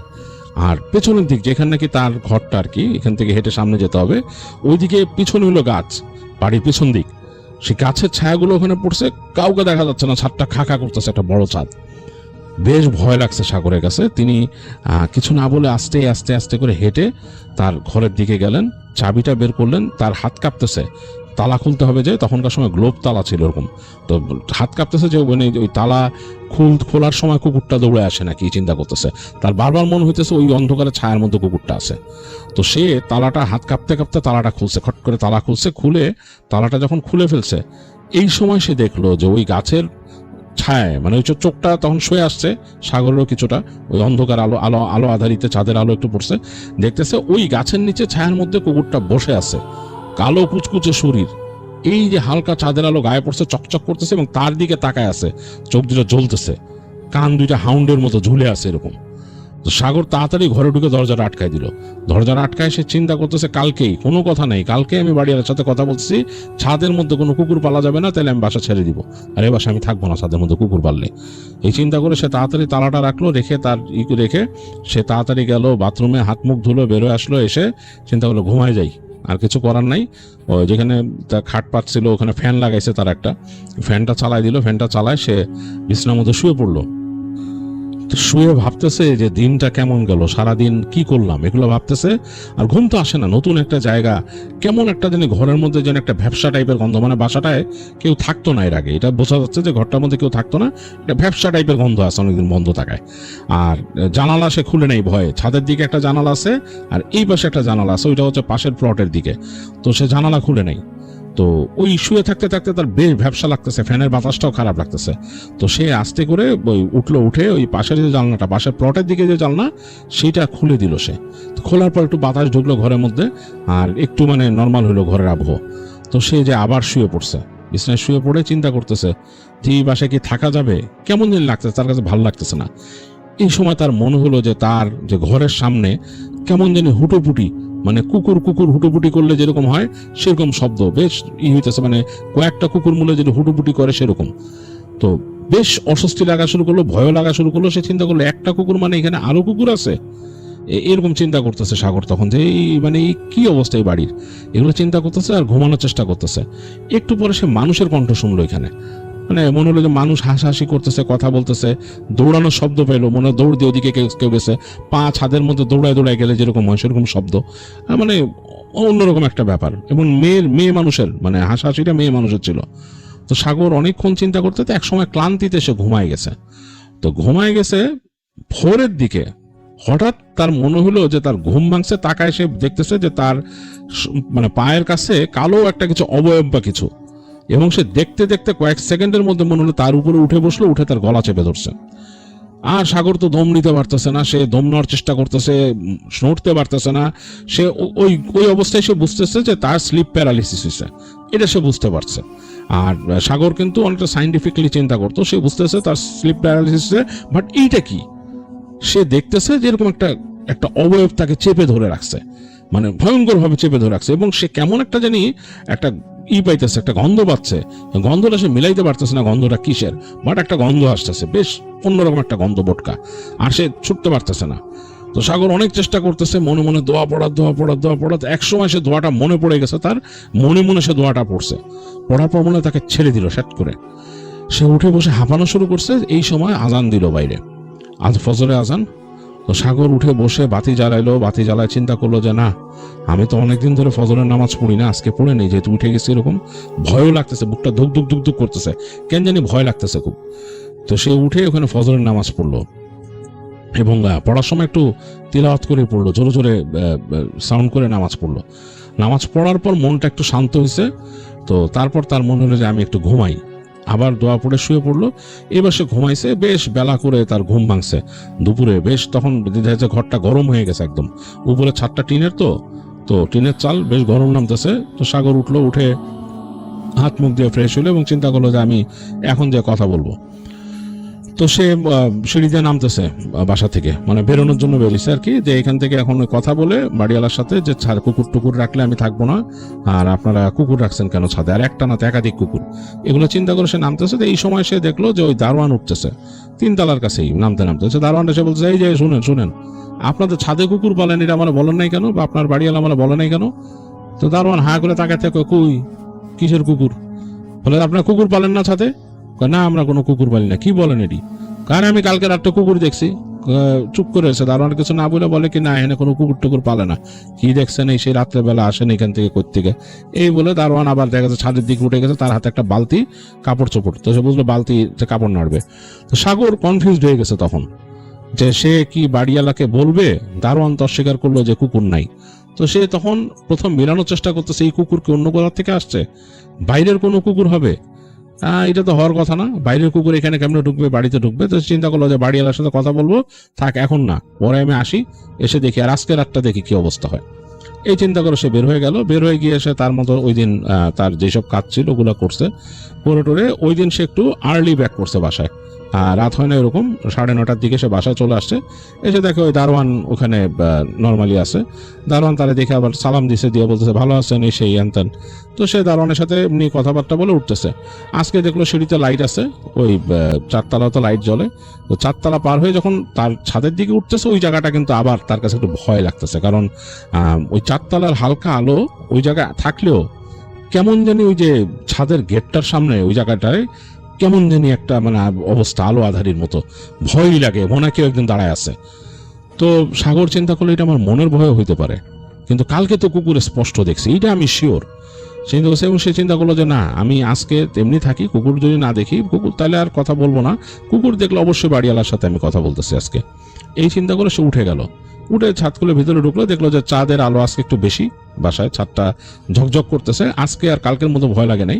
সে গেল, আবার ওই যেতে যেতে বাসা খুলতে খুলতে চিন্তা করতেছে যে আর এরকমও তো হইতে পারে যে আমি আসলে নতুন বাসায় উঠছি, আমার মাথা উত্তেজিত ছিল, কিন্তু কুকুর তো দেখছি, রাত্রে শব্দ শুনছি। এগুলো চিন্তা করতে করতে সে ঘরে ঢুকে তার মতো ফ্রেশ হয়ে তাই বসলো। আজকে বেশ ভালোই লাগতেছে তার কাছে। সে এমনকি ওই ছাদের দরজাটা খুলে দিল, বাতাস আসতেছে, ওই পাশে জানলাটা খুলে দিল, বাতাস আসতেছে। সে একটু পরে যখন আরেকটু রাত হয়েছে, তখন সে ওই ঘরের দরজাটা আটকাই দিয়ে জানলাটা জাস্ট খোলা রাখছে, বসে গল্পের বই পড়লো অনেকক্ষণ। ল্যাম্প কিনছিল, ল্যাম্প জ্বালায় রেখে। তো গল্পের বই পড়তে পড়তে পড়তে এক সময় বেশ রাত হয়ে গেছে, গভীর রাত, সে ঘুমায় যাবে চিন্তা করছে। তো চিন্তা করলো ঘুমের আগে আমি জানলাটা আটকাই দিই, ছাদের দিকে জানলাটা আটকাই দিই। তো ছাদের দিকে জানলাটা আটকাই দিয়েছে, আটকাই দিয়ে সে শুইছে। তো শুয়ে ঘুম আসতেছে না, অনেকক্ষণ এদিক ওদিক করতেছে সাগর যে মানে ঘুম আসে কিনা। তো ঘুম আসতেছে না। এক সময় চোখটা লেগে আসছে। তো চোখ যখন লেগে আসছে, তখন সে শব্দ পেল যে তার গেটের সামনে থেকে হেঁটে যাচ্ছে কি বলতে বলতে, এবং একদম মানে একটা মেয়ের কণ্ঠ, একটা নারীর কণ্ঠ, কিছু একটা বলতে বলতে হেরে যাচ্ছে। তো সাগর চিন্তা করলো কে রাত্রেবেলা এখানে মানে কে হাঁটতেছে এরকম, মেয়ে।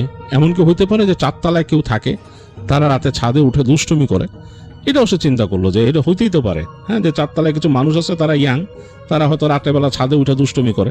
আবার চিন্তা করছে যে ভাড়াটিয়া আসছে, তো একটু দেখি, হয়তো তারা সব সময় আসে এখানে, বাড়িওয়ালা তো ছাদ খোলাই রাখে। তো এটা চিন্তা করে সে আর তখন কিছু বলে নাই, সে শুয়ে আছে, চিন্তা করছে আমি ঘুমায় যাই, উঠলে উঠুক, এরা ঘোরাঘুরি করলে করুক, কিছু না।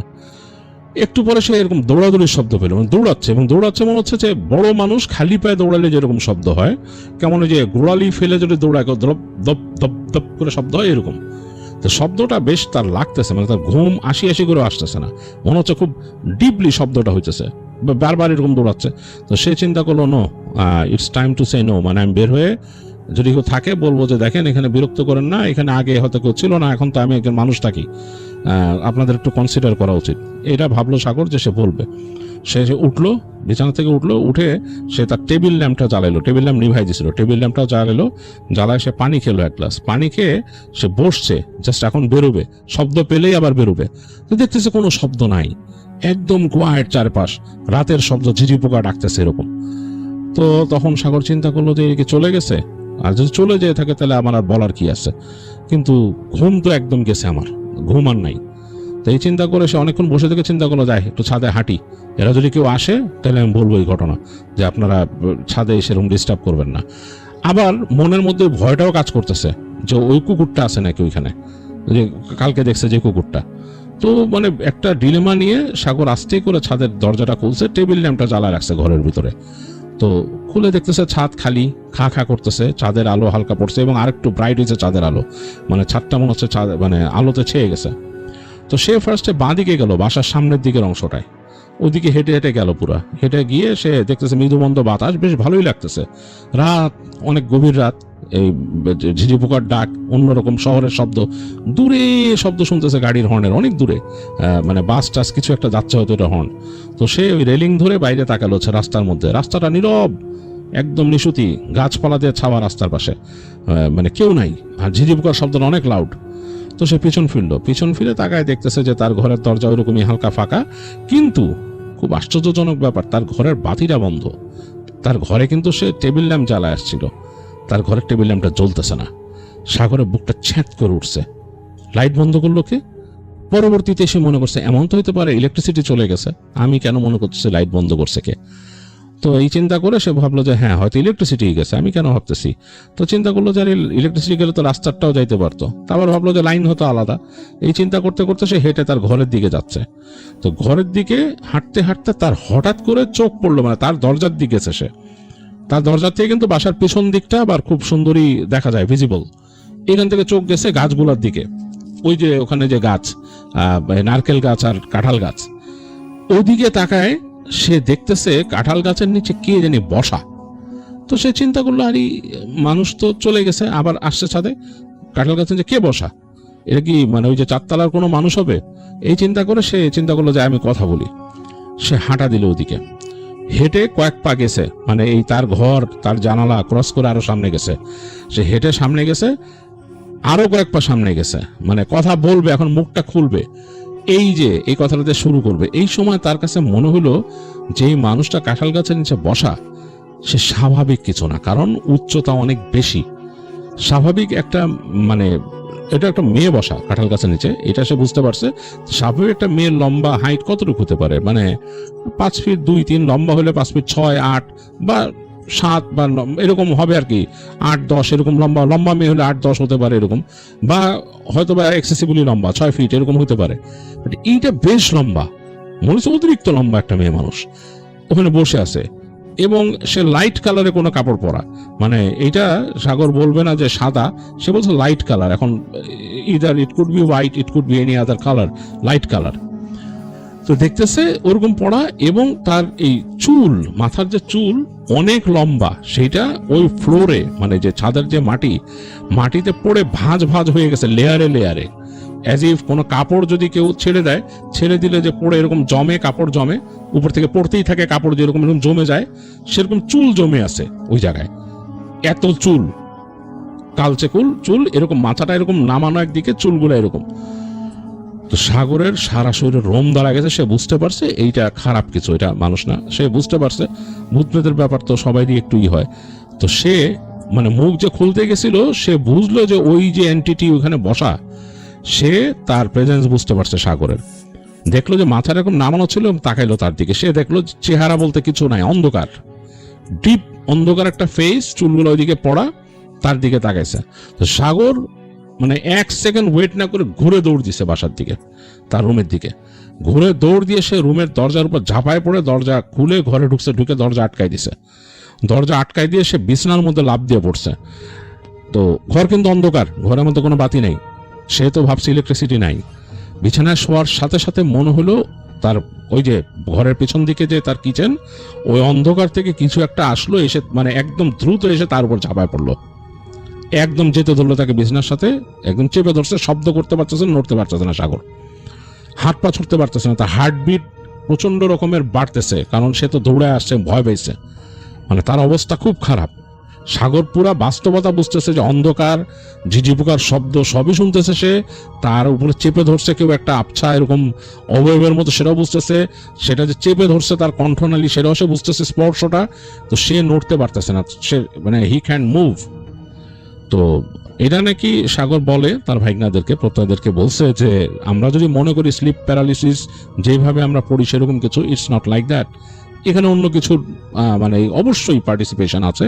তো সাগর তখন ওই যে তার মনে মনে সে দোয়া পড়তে থাকে, মানে আর কোনো অস্ত্র তার কাছে না, আর কিছু করার নাই, সে দোয়া পড়তেছে মনে মনে, মনে মনে দোয়া পড়তেছে। এবং সে যখন নাকি দোয়াটা ঠিক মতো সে সাজাইতে পারতেছে না, ঠিক যখন সাজাইতে পারছে তখন তার উপর থেকে ছিটকায় সরে গেছে, আর সেও খুব জোরে জোরে পড়ে উঠছে দোয়া। এবং সে ওখানে বসে প্রায় 1 মিনিট জাস্ট ওই ছোট সূরা বারবার পড়ছে, বারবার কয়েকবার পড়ছে, পড়ে সে হাঁপাচ্ছে এবং দেখলো ফট করে লাইট জ্বলে উঠলো তার রুমে। তো সে এটা নিয়ে সে কনফিউজ যে এটা এমনও হতে পারে আসলে বিদ্যুৎ ছিল না, বাট আবার সে এটা শিওরও না যে বিদ্যুৎ ছিল না নাকি কোনোভাবে বাতিটা নিভে গেছিল, সে এটা জানে না। বাট বিদ্যুৎ নাও থাকতে পারে, এটাও আরেকটা ব্যাপার। তো যাই হোক, সে দেখলো যে পট করে বাতিটা জ্বলে উঠলো। সে বসে বসে ওখানে অনেকবার ওখানে তখন দোয়া পড়লো, মানে বেশ অনেকক্ষণ ধরে দোয়া পড়ছে সাগর। দোয়া পড়তে পড়তে পড়তে সে মানে তার মুখ শুকায় গেছে এরকম অবস্থা। তো তারপর সে উঠে যেয়ে তার রান্না করতে গিয়ে পানি খেলো, পানি খেয়ে সে আবার আসছে, এসে মানে একটু ধাতস্থ ফিল করে বিছানায় শুয়ে ঘুমানোর চেষ্টা করতেছে, মানে মানে তাক ঘুম আসে না, চোখ খোলা। তারপর ঘুমানোর চেষ্টা করতেছে, চোখ যখন লেগে আসছে প্রায়, আবার যখন ঘুম আসতেছে, এই সময় সে তার দরজার মধ্যে নখ শুনলো। মনে হলো ঠিক হাতের তালুর নিচের অংশ দিয়ে যেটি থপ থপ করে শব্দ করে নক করে সেরকম। তো এরকম 2বার নক করছে। তো সাগর মানে ভয় পাইছে, কিন্তু সে বলছে কে, কে, কোনো উত্তর নাই। আবার একটু পর নক করছে, কে, কোনো শব্দ নাই। তারপর সে ওই দৌড়াদৌড়ির শব্দ শুনলো, আবার ওই যে মনে দৌড়াচ্ছে ওখানে ছাদের মধ্যে, এবং একবার এদিকে যায় একবার ওদিকে যায়, হাসির শব্দ শুনে। তো সাগর খুব ভয় পাইছে। তো সে তখন দোয়া পড়ে শরীর বন্ধ করছে, যে দোয়াগুলো পড়লে শরীর বন্ধ হয় সেটা পড়ে দোয়া শরীর বন্ধ করছে, করে সে ঘুমানোর চেষ্টা করছে। একসময় ক্লান্তিতে ভয়ে সে ঘুমাই গেছে। তো ওইরকম ফজরে আজান শুনছে, ওই সময় তার ঘুম ভাঙছে আবার। তো উঠে আজকেও সে নামাজ পড়ছে, পড়ার পরে সে চিন্তা করছে না, এই বাসায় থাকাই যাবে না, এই বাসায় থাকবো না, ডিসাইড করে ফেলছে বাসায় থাকবো না। তো সকাল হয়েছে, সকাল পর আলো ফোটার পর সে বাসার থেকে বের হয়ে গেছে। বের হয়ে দারোয়ানকে বলছে যে আপনাদের বাসায় ভূত আছে, বাসা খারাপ। তো তখন দারোয়ান বলতেছে যে আসলে ওই 4তলা, তারপর ছাদে একটু উল্টাপাল্টা আছে, মানুষজন ভয় পায়, ডরায়। আপনাদের আমি বলি নাই, এখন ভাবলাম যে আসলে আপনারা এটা না বলা ঠিক না, যে কুত্তা যে দেখছেন, আসলে অনেকে কুত্তা দেখে এরকম, ভয় কেউ ছাদে যায় না ওদিকে। হ্যাঁ, 4তলা মানুষও রাত্রেবেলা ওইদিকে বেড়ে না। তো বাড়িওয়ালা তো ভাড়া কম রাখে, এর লেগা যায় না আর কি 4তলা ভাড়াটিয়া। 5তলায় কেউ থাকতে টিকতারে না, ছাদের উপরে কেউ টিকতারে না। তো তখন সাগর বললো যে এটা আমার, যদি আপনি আরো আগে বলতেন যে আমি বাসা যখন খুঁজতে আসছি, তাহলে তো আমার এখানে ওড়াই লাগতো না। এই যে আমার যে এখন একটা মানে অশান্তি হইলো, হ্যাসেল হইলো, আমি জিনিসপত্র কিনলাম এটা। তখন দারোয়ান করলো, ভাই আমি তো দারোয়ান, কি করুম কন, আর আপনার তো এটি নাই লাগতো, জেনে যাবেন আপনি।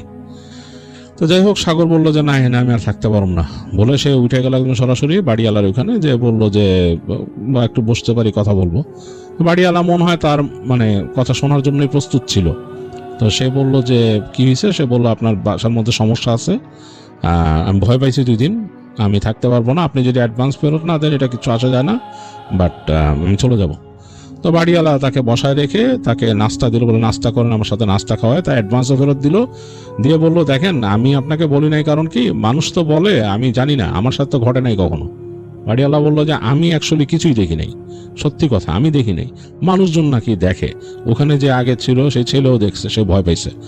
তো আমি ভাবছি হয়তো আপনার সাথে কিছু না ঘটতে পারে। তো যাই হোক, আমি দুঃখিত আপনার না বলার জন্য। আর এটা নিয়ে আসলে আমি কি বলবো বলেন, এটা তো একটা সুপার ন্যাচারাল জিনিস, এটা নিয়ে আসলে আমি বলার মতো কিছু পাই না।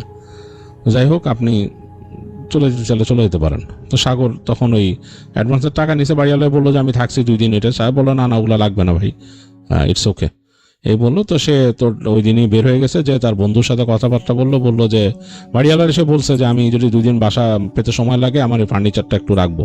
বলছে কোনো অসুবিধা নেই, আপনার সময় মতো নিয়ে যান। তো সাগর ওই দিন চলে যায় পরে বন্ধুদের সাথে দেখা করে বাড়ি আর একটা খুঁজে ও ওখানকার থেকে কাছাকাছি একটা জায়গায় একটা বাসা পায়, আরো ভালো ওইটা আবার ওই যে বিল্ডিং এর মধ্যেই, ছাদের উপরে না। তো সেইখানে পাওয়ার পর সেখানে সে পরে মুভ করে যায়, জিনিসপত্রগুলো নিয়ে যায়। অ্যান্ড বাড়িওয়ালা ওয়াজ কাইন্ড ইনাফ, জিনিসপত্র রাখতে দিছে তাকে ওই কয়েকদিন, আর অসুবিধা হয় নাই। তো এই হচ্ছে প্রত্যয়ের মামা সাগরের ঘটনা, যেটা আপনাদের সাথে শেয়ার করলাম।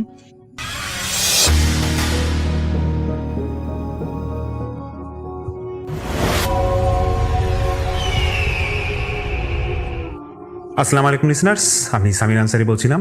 তো আজকে প্রথমে যে ঘটনাটা শেয়ার করব সেটা ঘটেছিল আমার দেশের বাড়ি কুমিল্লা সদরের কোনো এক জায়গায়। তো এই ঘটনাটা ঘটেছিল আমার ফ্রেন্ডের খালুর সাথে আজ থেকে 5-6 বছর আগে। তো আমার সেই ফ্রেন্ড ওর নাম পরিচয় দিতে মানা করেছিল দেখে আমি ওর হয়েই ঘটনাটা আজকে আপনাদের শোনাবো। তো আমার সেই ফ্রেন্ডের খালা এবং খালু ওনারা স্থায়ীভাবে কুমিল্লার 14 গ্রামে থাকতেন। তো খালুর একটা জব হয় কুমিল্লা সদরে কোনো এক ব্যাংকে। তো সেই সুবাদে ওনার সদরে আসতে হবে। তো ওনার প্যারেন্টস যারা ছিল ওনারা বলে যে দেখো তুমি যেহেতু সদরে যাবাই, তো একটা কাজ করো, ভাড়া বাসায় থাকার চেয়ে একটা ফ্ল্যাট কিনে ফেলতে পারো নাকি দেখো। তো ওনাদের ফ্যামিলি মেম্বার ছিল খালা, খালু এবং ওনাদের 2-3 বছরের একটা ছেলে। তো খালু সদরে আসে, উনি ওনার যথারীতি ব্যাংকে কাজ শুরু করে। তো কয়েকদিন পর উনি একটা সন্ধান পায় যে কুমিল্লার রেস কোর্স এলাকায় একটা রেডি ফ্ল্যাট বিক্রি হবে। তো খালু এরকম ফ্ল্যাট দেখতে যায় একদিন, এবং ওনাদের খুব ভালো লাগে যে ফ্ল্যাটটা একটা নিরিবিলি পরিবেশের মধ্যে ছিল, আশেপাশে খুব একটা বিল্ডিং ছিল না। আর ওনার যে ফ্ল্যাটটা দেখতে গিয়েছিল, এটা বিল্ডিংটার বর্ণনা হচ্ছে এরকম যে একতলায় গ্যারেজ আর সিকিউরিটি গার্ডের থাকার জন্য একটা রুম আছে, 2 তলায় রেডি ফ্ল্যাট, 3 তলাতেও রেডি ফ্ল্যাট, এবং 4, 5, 6 তলা কনস্ট্রাকশনের কাজ চলছে, জাস্ট ছাদ ঢালাই করা, বাকি আর কোনো কাজ চলছিল না। তো খালু ওই সিকিউরিটি গার্ডকে জিজ্ঞেস করে যে ভাই আপনাদের বিল্ডিংয়ে তো কি এর মধ্যে কাজ হবে না, নাকি কাজ শেষ হওয়ার পর ফ্ল্যাট বিক্রি করবেন? তো সিকিউরিটি গার্ড বলে যে দেখেন 2 তলা 3 তলা তো সিঙ্গেল ইউনিটের ফ্ল্যাট রেডি করা আছেই, আর আমাদের বিল্ডিংটা তো বেশ বড় জায়গা নিয়ে হয় না, ছোটোখাটো একটা জায়গা নিয়ে হয়েছে, আর ফ্ল্যাটের সাইজগুলো খুব একটা বড় না, এই 800 থেকে 1000 স্কোয়ার ফিটের মতো। আর উপরে যেগুলো দেখতেছেন কনস্ট্রাকশনের কাজ চলছে ওগুলো এভাবেই আছে, ফ্লোর ঢালাই করা, কারণ আমাদের মালিক দেশের বাইরে আছেন। তো উনি কয়েকদিন পর আসলে পরে পুরো বিল্ডিংয়ের উপরে কাজগুলো আছে ওগুলো শেষ করবেন। আপাতত 2 তলা 3 তলা যেহেতু রেডি আগে থেকে আছে, এগুলো ভাড়া মানে এগুলো বিক্রি হবে। তো খালু এরকম দাম জিজ্ঞেস করে এবং উনি দেখে যে ফ্ল্যাটের দাম খুবই কমের মধ্যেই পাওয়া যাচ্ছে। তো উনি সেই অনুযায়ী মাসখানেকের মধ্যেই ওই ফ্ল্যাটটা কিনে ফেলেন, মানে উনি 2 তলা ফ্ল্যাটটা কিনেন। তো ফ্ল্যাটের বর্ণনা ছিল এরকম যে ঢুকেই ড্রয়িং ডাইনিং, বড় রুম, তারপরে 2টা ছোট বেডরুম ভিতরে, আর ওয়াশরুম আছে, আর একটা বারান্দা আছে। তো ফ্ল্যাট ওঠার পর খালার মাঝে মাঝে খুব অস্বস্তি লাগতো, এই কারণে যে ওনার কথা বলার খুব একটা সঙ্গী ছিল না, ওনার ছোট বাচ্চা, আর খালু তো সকালে সেই 8:30-9টার দিকে অফিস যায়, আসতো রাতে 7-8টার দিকে। আর আশেপাশেও খুব একটা বিল্ডিং ছিল না যে খালা কোনো প্রতিবেশীর সাথে কথা বলবে, 2-1টা হাফ বিল্ডিং ছিল, কিন্তু খালা ওইরকম গিয়ে কথা বলতো না খুব একটা। তো এই জন্য খালু মাঝে মাঝে খালাকে বলতো দেখো তোমার যদি বেশি খারাপ লাগে, একা একা লাগে বাসায়, তুমি তোমার ভাইয়ের বাসায় ঘুরে এসো। তো খালাও খুব একটা দেখাতো না, কারণ ওনার ভাইয়ের বাসা ওনাদের এই যেখান থেকে ফ্ল্যাট কিনেছিল রেস কোর্স থেকে অনেক দূরে ছিল। তো মূলত খালা বাসায় একা একাই থাকতেন। তো খালা ওনার ওই ফ্ল্যাটে নতুন ফ্ল্যাটে ওঠার পর একদিন খেয়াল করলেন যে ওনার যে পিচ্চি বাচ্চা ছিল, তো এই বাচ্চা ফ্লোরের মধ্যে বসে খেলতেছে, কিন্তু ওর খেলার অঙ্গভঙ্গিটা ছিল এরকম যে ওর অপোজিটে আরেকজন আছে, তার সাথে বাচ্চাটা খেলতেছে, এবং সে বল ঢিল মারতেছে এবং বলতেছে যে বাবু বল আমাকে দাও, আমাকে দাও। তো এটা খালা খেয়াল করে, তো খালা ওনার বাচ্চাকে বলে যে কোন বাবু পেলা, এখানে তো কোনো বাবুই নাই। তো ওনার বাচ্চা বলতেছে যে না, টুপি পরা একটা বাবু আছে, এখানে বসে আছে, আমার সাথে বল খেলছে। তো খালা খুব একটা গুরুত্ব দেয় না, মনে করে হয়তো বাচ্চা মানুষ খেলতেছে, এই জন্য খেলার ছেলেবেলা বলছে। 2-1 দিন পর খালা আবার দেখতেছে যে ওনার বাচ্চা বারান্দায় বসে একা একা বসে কথা বলতেছে। তো এখন খালা আবার বলতেছে তুমি কার সাথে কথা বলো? তখন দুপুর টাইম ছিল হয়তো। তো এখন বাবুটা বলতেছে যে আমি ওখানে টুপি পরা বাবু আছে, ওর সাথে আমি কথা বলতেছি। তো খালা ওনার ছেলেকে নিয়ে আসে বারান্দা থেকে, বলে তুমি কোথায় টুপি পরা বাবু বাবু এখানে কি টুপি পরা বাবু কেউ আছে? হ্যাঁ, টুপি পরা বাবু এখানে আছে, আমি ওর সাথে কথা বলি, আমি ওর সাথে খেলি। তো খালা সেদিনও খুব একটা এরকম বার্তা দেয় না, খরচ দেখায় না। কয়েকদিন পর খালা দেখতেছে যে ওনার যে ডাইনিং রুম ছিল সেখানে ওনার এই ছোট বাচ্চা ডাইনিং রুমের টেবিলে উঠে গেছে এবং পানির জগ দিয়ে গ্লাসে পানি ঢালতেছে। তো খালা দেখেই তাড়াতাড়ি গেছে, কারণ বাচ্চা মানুষ ডাইনিং টেবিলে উঠছে, আবার পড়ে যায় নাকি। তো খালাকে ওকে একটা বকা দিছে, বলছে এই তুমি এখানে উঠছো কেন, তুমি পড়ে যাবা না? বলতেছে না বাবু পানি খাবে, এর জন্য এখান থেকে পানি ঢেলে দিচ্ছিলাম। তো খালা এখন কিছুটা ওনার সন্দেহ লাগে, উনি বলতেছে তুমি বাবা কোথায় বাবু দেখতে পাও? কাকে হ্যাঁ, এখানে টুপিওয়ালা একটা বাবু আছে, আমার সাথে খেলে, আমার সাথে সারাদিন কথা বলে। তুমি মা তো বলে যে তুমি মা কাজে যাও, আমার সাথে খেলবো, তুমি আসলেও এখানে থেকে চলে যায়। তো খালা জিনিসটা যখন ফলো করলো 2-3 বার বা 2-3 দিন যখন ফলো করে, তখন উনি খালুকে জানায়, পুরোটা ঘটনা খুলে বলে। তো খালু খুব একটা গরজ দেখায় না, খালু বলে যে দেখো বাচ্চা মানুষ খেলতেছে, হয়তো এরকম পড়ছে বা খেলছে কারোর সাথে, ওই বাচ্চাটা তো খেলেই, দেখো, তো এগুলা কানে দিও না, আর যদি পারো সবসময় তোমার সাথে সাথে রাখবা। তো কোনো এক শুক্রবার, মানে তার কয়েকদিন পরে কোনো এক শুক্রবারে খালুর অফিসের পিকনিক হবে। তো খালু ভোরবেলায় সেদিন তিনি ফজরের নামাজ পড়েই ওই পিকনিকে ঢাকার উদ্দেশ্যে রওনা দিবে। তো সারাদিন খালা এবং ওনার ছোট ওই বাচ্চাকে একাই থাকা লাগবে। তো খালু খালাকে বলে তুমি এক কাজ করো, যদি একা একা ভালো না লাগে ছুটির দিন তুমি তোমার ভাইয়ের বাসা থেকে ঘুরে আসো।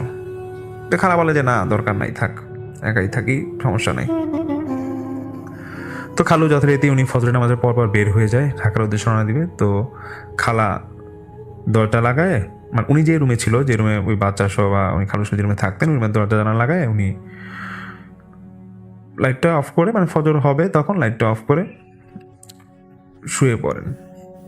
তো কিছুক্ষণের মধ্যে ওনার বাচ্চাটা উঠে যায়, তখন মনে হয় ভোর 6টা 6:30 এরকম একটা সময়। তো বাচ্চা উঠে যায়, বরং ও ঘুমায় না, ও বলতেছে যে মা আমি খেলবো। তো ওর মা বলতেছে যে আচ্ছা ঠিক আছে, আমি লাইট জ্বালা দিচ্ছি, তুমি নিচে খেলো, ফ্লোরে খেলো। তো এখন বাচ্চা মানুষ খেলতেছে ফ্লোরে, তো লাইট জ্বালানো অবস্থা। তো খালা এক কাত হয়ে উনি চোখ বন্ধ করে আছে, মানে ঘুম ঘুম ভাবে একটা আসবে, এরকম একটা অবস্থা। তো বাবু ওই বাচ্চাটা হঠাৎ করে বলতেছে, ওনার বাচ্চা বলতেছে যে মা লাইটটা অফ করে, লাইট জ্বালায় দাও, আমি তো কিছু দেখতে পাচ্ছি না, খেলবো। তো লাইট জ্বালায় দিছে। আবার কিছুক্ষণ পর বলতেছে যে মা লাইটটা অফ করে দাও, বাইরে আলো এসে পড়ছে। তো ওর মা কিছু বিরক্ত হয়ে আবার লাইটটা অফ করছে। আবার উনি খালা এক কাত হয়ে শুয়ে আছে। তো খালা নাকি আমার ওই ফ্রেন্ডকে শেয়ার করছে, যেটা যে বলতেছে যে উনি যখন এরকম শোয় তখন এক কাত হয়ে শুয়ে আছে, তো উনি ফিল করছে ওনার পিঠে ভর দিয়ে কেউ একজন বসে আছে। এবং খালা তো চোখ বন্ধ, উনি মনে ঘুমের মধ্যে একটু হালকা তন্দ্রাচ্ছল অবস্থায় ছিল। তো উনি মনে করছে যে ওনার বাচ্চা হয়তো পিঠে ভর দিয়ে বসে আছে। তো খালা যেরকম পিঠে একটু হালকা ভার মনে হচ্ছে এবং একটু সন্দেহ হয়, মানে সন্দেহ করে যে ওনার বাচ্চাতে এতটা ভার হওয়ার কথা না, যে একটু একবারে ঘেঁষে বসে আছে। মানে উনি খালা বলতেছিল যে ওনার পিঠে এমনভাবে ভার এসেছিল যে মনে হচ্ছে যে খুব ভারী একটা কিছু মানে হেলান দিয়ে আছে ওনার পিঠে। তো খালা তাও মনে করে যে ওনার বাচ্চা। তো উনি হঠাৎ চোখ খুলে দেখে যে ওনার বাচ্চা ঠিক ওনার পায়ের কাছেই ফ্লোর যেখানে আছে ওখানে খেলছে, এবং ওই বাচ্চা ফ্লোর থেকে বিছানার দিকে উঠতে যাবে, তখন খালা পিছনে ঘুরতে যাবেই তখন ওনার ছোট বাচ্চা বলে যে মা পিছে ঘুরবা না, বাবুটা পড়ে যাবে। তখন খালা সঙ্গে সঙ্গে ওনার ছোট বাচ্চাকে কোলে নেয় এবং ভয় পেয়ে যায় এবং বলে বাবা তুমি কোথায় কোন বাবু দেখলা?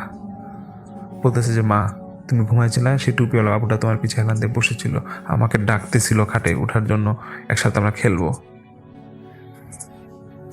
এটা ঘটার সঙ্গে সঙ্গে খালা সেদিন সকালেই ওনার ভাইয়ের বাসায় চলে যায় এবং ওনার ভাইকে সব ঘটনা খুলে বলে এবং সে সাথে ওনার হাজব্যান্ডকে মানে খালুকেও বলে যে তুমি যদি পারো আজকে একটু পিকনিক থেকে তাড়াতাড়ি বাসায় ফিরো, বাসায় মানে ওই ভাইয়ের বাসায় আসো, কিছু ঘটনা ঘটছে আজকে সকালে। তো পরে খালু বলে যে না তুমি বলো, রিলি বলো কি হয়েছে। পরে খালা হয়তো ওনাকে বলে ডিটেলস ঘটনা। পরে খালু সন্ধ্যার পর ওনার ওই খালার মানে আমার ফ্রেন্ডের সেই মামার বাসায় যায়। তো ওনারা সবাই ডিটেলস সব কথাবার্তা বলে। তো আমার ফ্রেন্ডের মামা বলে যে দেখ তুই যদি বেশি সমস্যা ফিল করিস আমার বাসায় থাক, আর পারলে একটু হুজুর দেখা, তোর বাচ্চাকে একটু হুজুর দেখা, দেখ ও কোনো সমস্যায় পড়েছে নাকি। তো যাই হোক খালা এবং খালু দুজনে বলে যে না ঠিক আছে আমরা যেহেতু আজকে দুজনেই থাকবো বাসায় যাই, কোনো আশা করি কোনো সমস্যা হবে না। যদি ওদের মনের মধ্যে একটা ভয় ছিল, তারপর ওনারা বলে যে না আমরা বাসায় ব্যাক করি, সমস্যা নেই, সমস্যা হলে তো ভাইয়া তুমি তো আসবেই, ফোন দিব। তো যথারীতি ওনারা আবার ওনাদের বাসায় আসে, রাতে ঘুমাবে, তখন রাত 12:30 কি 1টা। যখন ওরা ঘুমাতে যাবে হঠাৎ করে ডাইনিং রুম থেকে একটা আওয়াজ আসতেছে যে কেউ জগ থেকে পানি ঢালছে গ্লাসে, এরকম একটা আওয়াজ। এবং চেয়ার নাড়ালে যেরকম একটা আওয়াজ হয় এরকম একটা আওয়াজ হচ্ছিল। তখন খালা বলতেছে যে দেখছো ওই রুম থেকে একটা আওয়াজ, মানে ওনার হাজব্যান্ডকে বলছিল যে দেখো ওই রুম থেকে একটা আওয়াজ আসতেছে কেন মনে হচ্ছে। খালু বলে হয়তো অন্য কোনো ফ্লোরে হয়তো কেউ চেয়ার নাড়া দিয়েছে, এটা এত টেনশনে কিছু নেই। তখন খালা বলে যে দেখো তুমি কি বলতেছো, এই বিল্ডিংয়ে তো অন্য ফ্ল্যাটে কেউ থাকে না, আমরাই তো থাকি। তখন খালা খালু একটু ভয় পেয়ে যায় এবং ওনারা লাইট জ্বালায় ডাইনিং রুমে যায়। গিয়ে দেখে খালা বলে যে ওনার নাকি ডাইনিং রুমের রাতে ঘোরার আগে একটা অভ্যাস, ডাইনিং রুমের সব চেয়ার সুন্দরভাবে ঠিক করে রেখে তারপর উনি শুতে আসতো। উনি দেখে যে একটা চেয়ার এমনভাবে সরানো যে কেউ কিছুক্ষণ আগে এখানে হয়তো বা বসেছিল। এবং সবচেয়ে ভয়ঙ্কর বিষয়টা হচ্ছে যে পানির জগে পানি নড়ছিল এবং যেই গ্লাসটা ছিল সেখানে হাফ গ্লাস পানি ভরা। এবং সে খালা নাকি টেবিলে কোনো গ্লাস রেখে যায়নি, গ্লাসগুলো ছিল না সাইডে কোনো সেলফে, শুধু পানির জগটা ছিল। এবং খালা স্পষ্ট খালুকে বলে দেখো আমি কোনো গ্লাস টেবিলে রেখে যাই নাই এবং দেখো পানিটাও কাঁপতেছে, আর এমন না যে রুমে কেউ আসবে, আমাদের দরজা জানলা সবই আটকানো। খালু সেই মুহূর্তে খালাকে বলে যে ঠিক আছে অনেক হয়েছে, চলো তুমি বাবুকে নাও, আমরা ওই আমার ফ্রেন্ডের মামার বাসায় ফোন দেয় এবং ওর বাসায় সে রাতে থাকে। তো পরের দিন মামা ওই ফ্রেন্ডের মামা খালা খালু ওনারা ফ্যামিলি মেম্বার যারা আছে এরকম 5-6 জন ওনারা আবার মানে এরেস করছে, মানে খালা খালুর সে বাসায় আসে এবং সিকিউরিটি গার্ডকে ডাকে রুমে, ফ্ল্যাটে ডাকে। তো সিকিউরিটি গার্ডও খুব বয়স্ক ছিল, তো ওনাকে বলে যে দেখেন চাচা আমরা আপনাকে কোনো গালাগালি বা কোনো পকা কিছুই দিব না, শুধু আপনি বলেন যে এই ফ্ল্যাটে কি কোনো সমস্যা আছে নাকি, নাহলে এরকম একটা নামি দামি এলাকায় আপনার এই ফ্ল্যাটটা এত কম দামে বিক্রি করে দিলেন, হয়তো আমরা কি এই ফ্ল্যাটটা কেনা হয়েছে আমাদের মধ্যে, কিন্তু কি সমস্যা আছে ফ্ল্যাটে বলেন। তো সিকিউরিটি গার্ড বলে যে না বাবা এবার ফ্ল্যাটে কোনো সমস্যাই নাই, কিছুই হয় নাই, আপনারা হয়তো ভুল বুঝতেছেন, ভুল দেখতেছেন, এমন কিছু এখানে খুব একটা হয় নাই। তো অনেক প্রেশার দেওয়ার পর সিকিউরিটি গার্ড বলে যে দেখেন আমার মালিক এই ফ্ল্যাট মানে আমার যে ফ্ল্যাটের বিল্ডিংয়ের মালিক আছে উনি আমাকে বিক্রি করার দায়িত্ব দিয়েছে, আমি বিক্রি করার দায়িত্বে এখানে আসছি, এর বাইরে আমি কিছু জানি না। তো যখন একটু সিকিউরিটি গার্ডটাকে একটু বেশি ভয় দেখানো হচ্ছিল যে দেখেন আপনি যদি সত্যি কথা না বলেন এখানে কী হয়েছে তাহলে কিন্তু আমরা অন্যরকম স্টেপ নিতে বাধ্য হব এবং আপনার কিন্তু সেক্ষেত্রে সমস্যা হবে। তো অনেক বোঝানোর পরে সিকিউরিটি গার্ড গিয়ে বলে যে আসলে বাবা, আমি যে কথাটা বলতেছি তোমাদেরকে, কিন্তু এটা বাড়ির মালিককে বইল না এই কথাটা, কারণ মালিক আমাকে বলতে মানা করছিল। তো তখন সিকিউরিটি গার্ড বলে যে এই যে দোতলা 3 তলার রিফ্লেক্টটা আছে, এটা 2004 কি 5 সালের দিকে তখন এখানে একটা মাদ্রাসা ছিল, এবং সেই মাদ্রাসায় 20 থেকে 25 জন স্টুডেন্ট পড়তো, এবং তাদের বয়স ছিল 5 থেকে 10 বছর, কি আবার কেউ ছিল 15-16 বছরের মতো। তো মাদ্রাসায় 3 জন হুজুর এখানে ওনারা পড়াতেন, এবং একটা বাচ্চা ছিল এখানে। বাচ্চাটার বয়স ছিল 7-8 বছর। বাচ্চাটার বাবা মা কেউই ছিল না। তো অনেকেই বলে যে বাচ্চাটার সেই মুহূর্তে এখানে যখন বাচ্চাটা ভর্তি করা হয়, সে খুব চুপচাপ ছিল এবং পড়ালেখা ঠিকভাবে করতো না। তো এখানে যে 3 জন হুজুর ছিল, একজন হুজুর ছিল খুব বদমেজাজি। তো উনি যখন এরকম দেখছে যে বাচ্চাটা প্রতিনিয়তই পড়ালেখা করছে না বা সমস্যা করছে, তো ওকে একবার বেধড়ক মারে, মানে ব্যাট দিয়ে মারে। তো মারার পর দেখে যে তারপরও বাচ্চাটা ঠিক হয় না, মানে পড়ালেখায় সে গাফলতি করে, তার বোঝার ক্ষমতা একটু কম ছিল। তো অন্যান্য যে 2 জন হুজুর ছিল, ওনারা সবসময় এটা বদমেজাজি হুজুরটাকে বলতে, দেখেন ও তো বাচ্চা মানুষ, এত মারামারির দরকার নেই, মারেন না, বুঝান। আর যদি ও পড়ালেখা মানে এতটাই সে গাফলতি করে, দরকার হলে ওকে যে ভর্তি করাইছে ওদের সাথে কথা বলেন, তাই এরকম মারেন না বাচ্চা মানুষকে। তো কোনো একদিন ওই যে 2 জন হুজুর একটু ভালো ছিল, ওনারা একটু কোনো কাজে মনে বাইরে গেছিল। তো বদমেজাজি হুজুরটা ছিল, সে বাচ্চাটাকে এমন মারে যে বাচ্চাটা মারা যায়, এবং সেই মুহূর্তে সেই লাশ রেখেই সেই হুজুরটা পালায় যায়। তারপরে খুব জানাজানি হওয়ার পর, এখানে তো সবার জানাজানি হয় যেখানে একটা বাচ্চা মারা যায় হুজুরের বেধড়ক মারের কারণে। তো সেই জন্য এখানে অনেক সমস্যা হয় এবং মাদ্রাসাটা একটা সময় বন্ধ হয়ে যায়।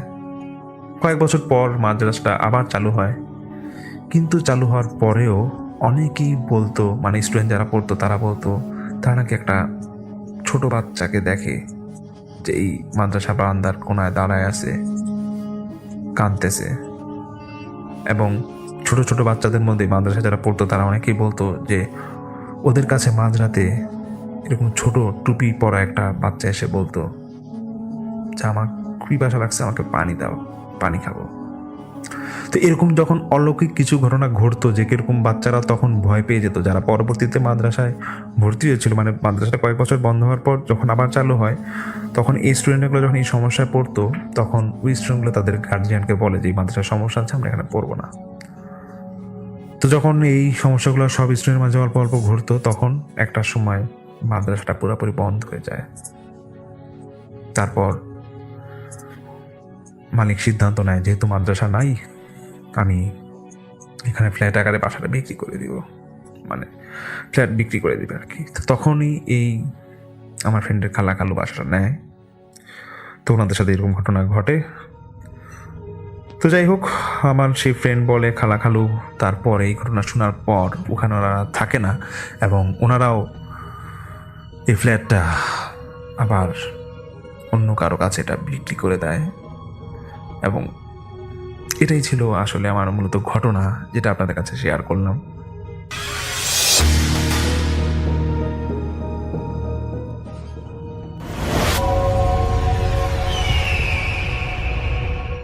হ্যালো লিসনার্স, হ্যালো রাসেল ভাই, আসসালামু আলাইকুম। আশা করি সবাই ভালো আছেন, ভালোর তলায় আছেন।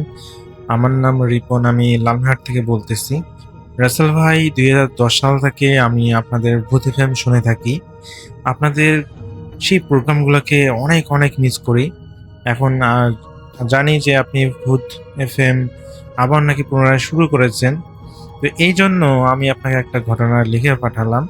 আশা করি ঘটনাটা আপনার ভালো লাগবে। রাসেল ভাই, এখন যে ঘটনাটা আমি শেয়ার করব, এই ঘটনাটা আমি আসলে প্রথমে ঘটনাটা লিখেছিলাম, আপনাকে পাঠিয়েওছিলাম, কিন্তু কোনো কারণে হয়তো আপনি সেটা সিলেক্ট করেন নাই। তো এই কারণে আমি আসলে ঘটনাটা পুনরায় রেকর্ড করে আপনাকে পাঠাচ্ছি। যদি আসলে পছন্দ হয় তাহলে ঘটনাটা শেয়ার করে দেবেন। আমি এখন যার ঘটনা শেয়ার করব তার নাম হচ্ছে আব্দুল জলিল।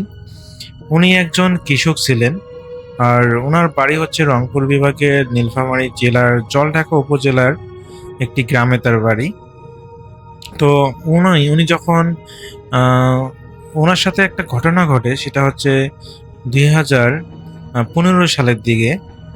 তখন তার বয়স ছিল 38 বছর। তো তার নাম ছিল আব্দুল জলিল, তো সবাই জলিল নামেই তাকে চিনে। তো জলিল চাচা সারা জীবন কৃষিকাজ করেই সংসার চালিয়েছেন। ধান, পাট আর ভুট্টা চাষ তার ছিল প্রধান জীবিকার কাজ। তো বর্ষা শেষে তিনি একদিন খুব ভোরে জমিতে গিয়েছিলেন। তো একদিন রাতে প্রবল বৃষ্টির কারণে জমির আইল ভেঙে যায়।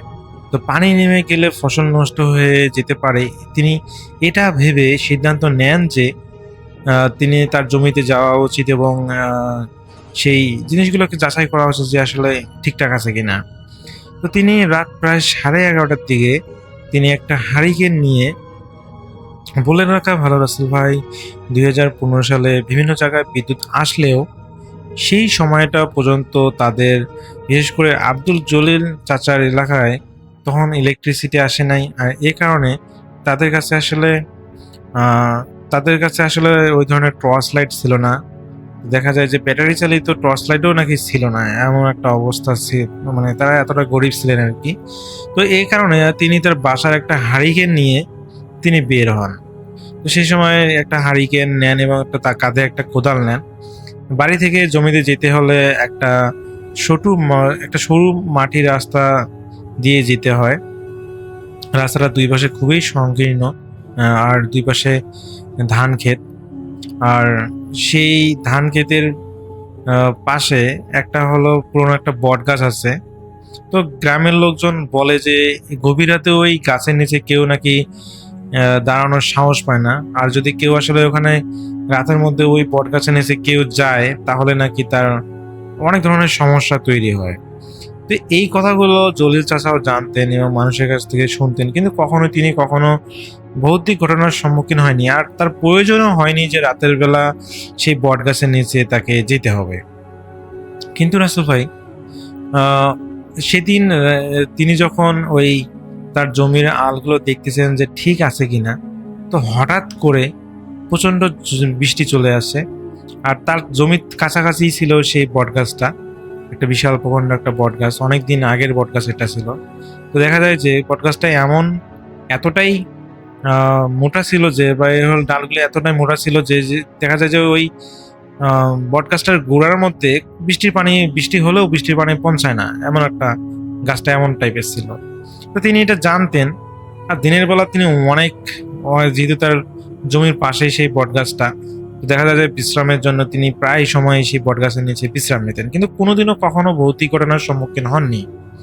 তো সেদিন রাতে বৃষ্টির কারণে আসলে তিনি এক প্রকার বাধ্য হয়ে তিনি সেই বট গাছটার নিচে যান এবং বৃষ্টির হাত থেকে যাতে বেঁচে থাকা যায় এই জন্য তিনি আসলে ওই বট গাছটা নিচে যান। তিনি আসলে আসার সময় কোনো ছাতা নিয়ে আসেননি।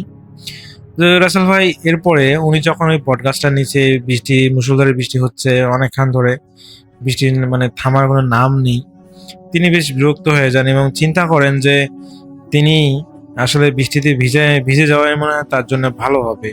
শুধু শুধু এখানে আর কতক্ষণ সে দাঁড়িয়ে থাকবে। তো যে চিন্তা সেই কাজ। সে যখনই রাসেল ভাই ওই বৃষ্টির পানির মধ্যে ভিজতে যাবে, তখনই সে পিছন থেকে, বলতে সেই গাছটার পিছন থেকে একটা সাউন্ড শুনতে পায়। সে শুনতে পায় যে কোনো একটা বাচ্চা কান্না করতেছে।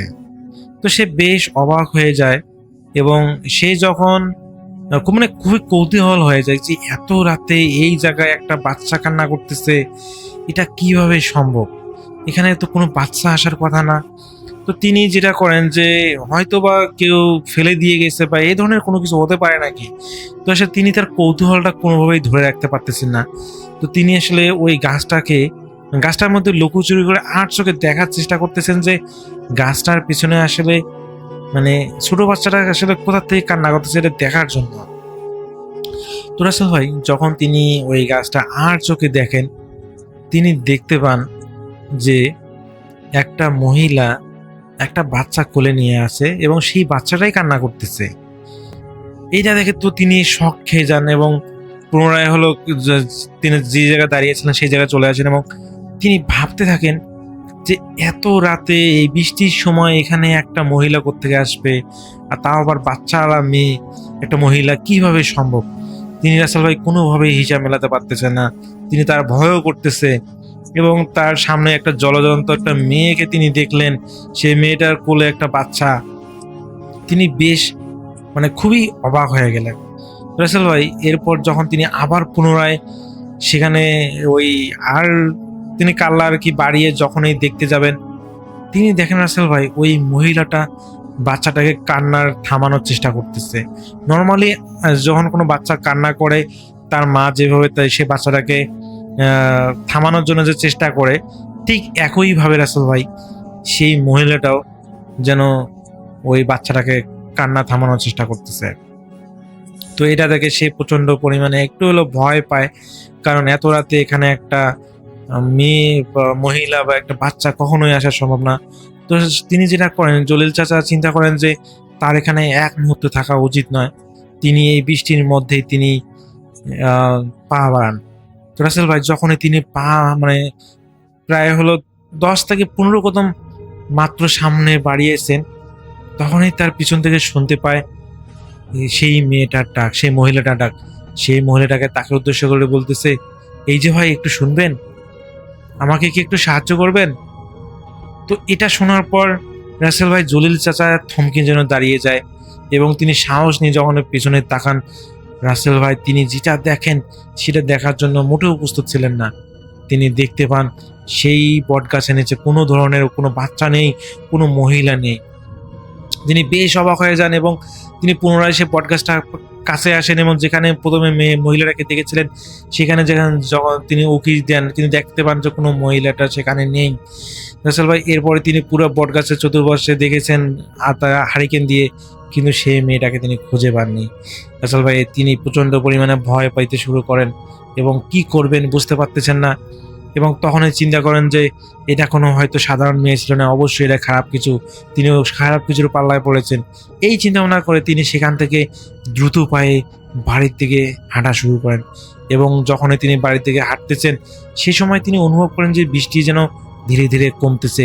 সেই বৃষ্টিটা মনে হচ্ছে যে শুধুমাত্র সেই বটগাছের উপরে যেন পড়তেছে। যতই তিনি বাড়ি থেকে আগাচ্ছেন তার কাছে মনে হচ্ছে যে এই জায়গাগুলো কোনো ধরনের বৃষ্টিই হয়নি, একদম শুকনো। যদিও বর্ষাকাল ছিল কিন্তু বৃষ্টি হলে কিন্তু রাস্তাঘাট যেভাবে পিচ্ছিল হয়, ভেজা হয়, সেই রকম ছিল না, একদম শুকনো ছিল।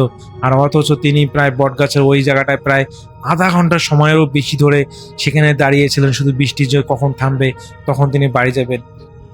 রাসেল ভাই তিনি এরপর বাসায় চলে আসেন এবং বাসায় চলে আসার পর তিনি সমস্ত ঘটনা তার স্ত্রীকে খুলে বলেন এবং তার স্ত্রী বলেন যে হয়তো সেটা কোনো খারাপ কিছু ছিল, আল্লাহর রহমত ছিল তো আপনার প্রতি যে আপনার কোনো ক্ষতি হয়নি। রাসেল ভাই সেদিন সারা রাত ওই জলিল চাচার শরীরে এত পরিমাণ জ্বর ছিল সেটা বলার বাইরে। তো এরপরে উনি হলো তার পরের দিন সকাল হতেই তিনি হলো তার এলাকার একজন মুয়াজ্জিনের কাছে যান এবং মুয়াজ্জিন সমস্ত ঘটনা খুলে বলার পর মুয়াজ্জিন বলেন, তুমি তো জানো এলাকার মানুষরা তো বলা বলি করে যে ওইখানে হলো ওই বটগাছের নিচে রাত্রিবেলা যেতে নেই, তাহলে তুমি কোন সাহসে গেছো? আল্লাহ না করুক তোমার যদি আজকে কিছু হয়ে যেত তাহলে কি হতো?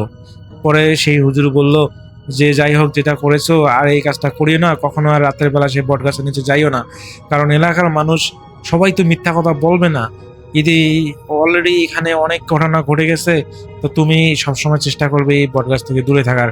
আমি তোমাকে পানি পড়া দিচ্ছি, এগুলো খাও, আশা করি কোনো সমস্যা হবে না। তো রাসেল ভাই এরপর সেই জলিল চাচা নাকি সেই হুজুরের কাছ থেকে পানি পড়া নিয়ে এসে 3 দিন খাওয়ার পরে তিনি একদম সুস্থ হয়ে যান, তার শরীরে যে জ্বর ছিল সেটা একদম স্বাভাবিক ঠিক হয়ে যায়। রাসেল ভাই এরপর থেকে ওই জলিল চাচা আর কখনোই নাকি সেই হচ্ছে বটগাছটার নিচে যায়নি, তিনি এটা জানিয়েছেন। তো রাসেল ভাই এটা ছিল তার ঘটনা। আমি চেষ্টা করেছি তার মতো করে ঘটনাটা আপনাকে শেয়ার করার। জানি না ঘটনার মধ্যে কোনো ভুল ত্রুটি হয়েছে কিনা। যদি ভুল ত্রুটি হয়ে থাকে সবাই ক্ষমা সুন্দর দৃষ্টিতে দেখবেন। সবাই ভালো থাকবেন, সবাই সুস্থ থাকবেন এই প্রত্যাশায়। আল্লাহ হাফেজ।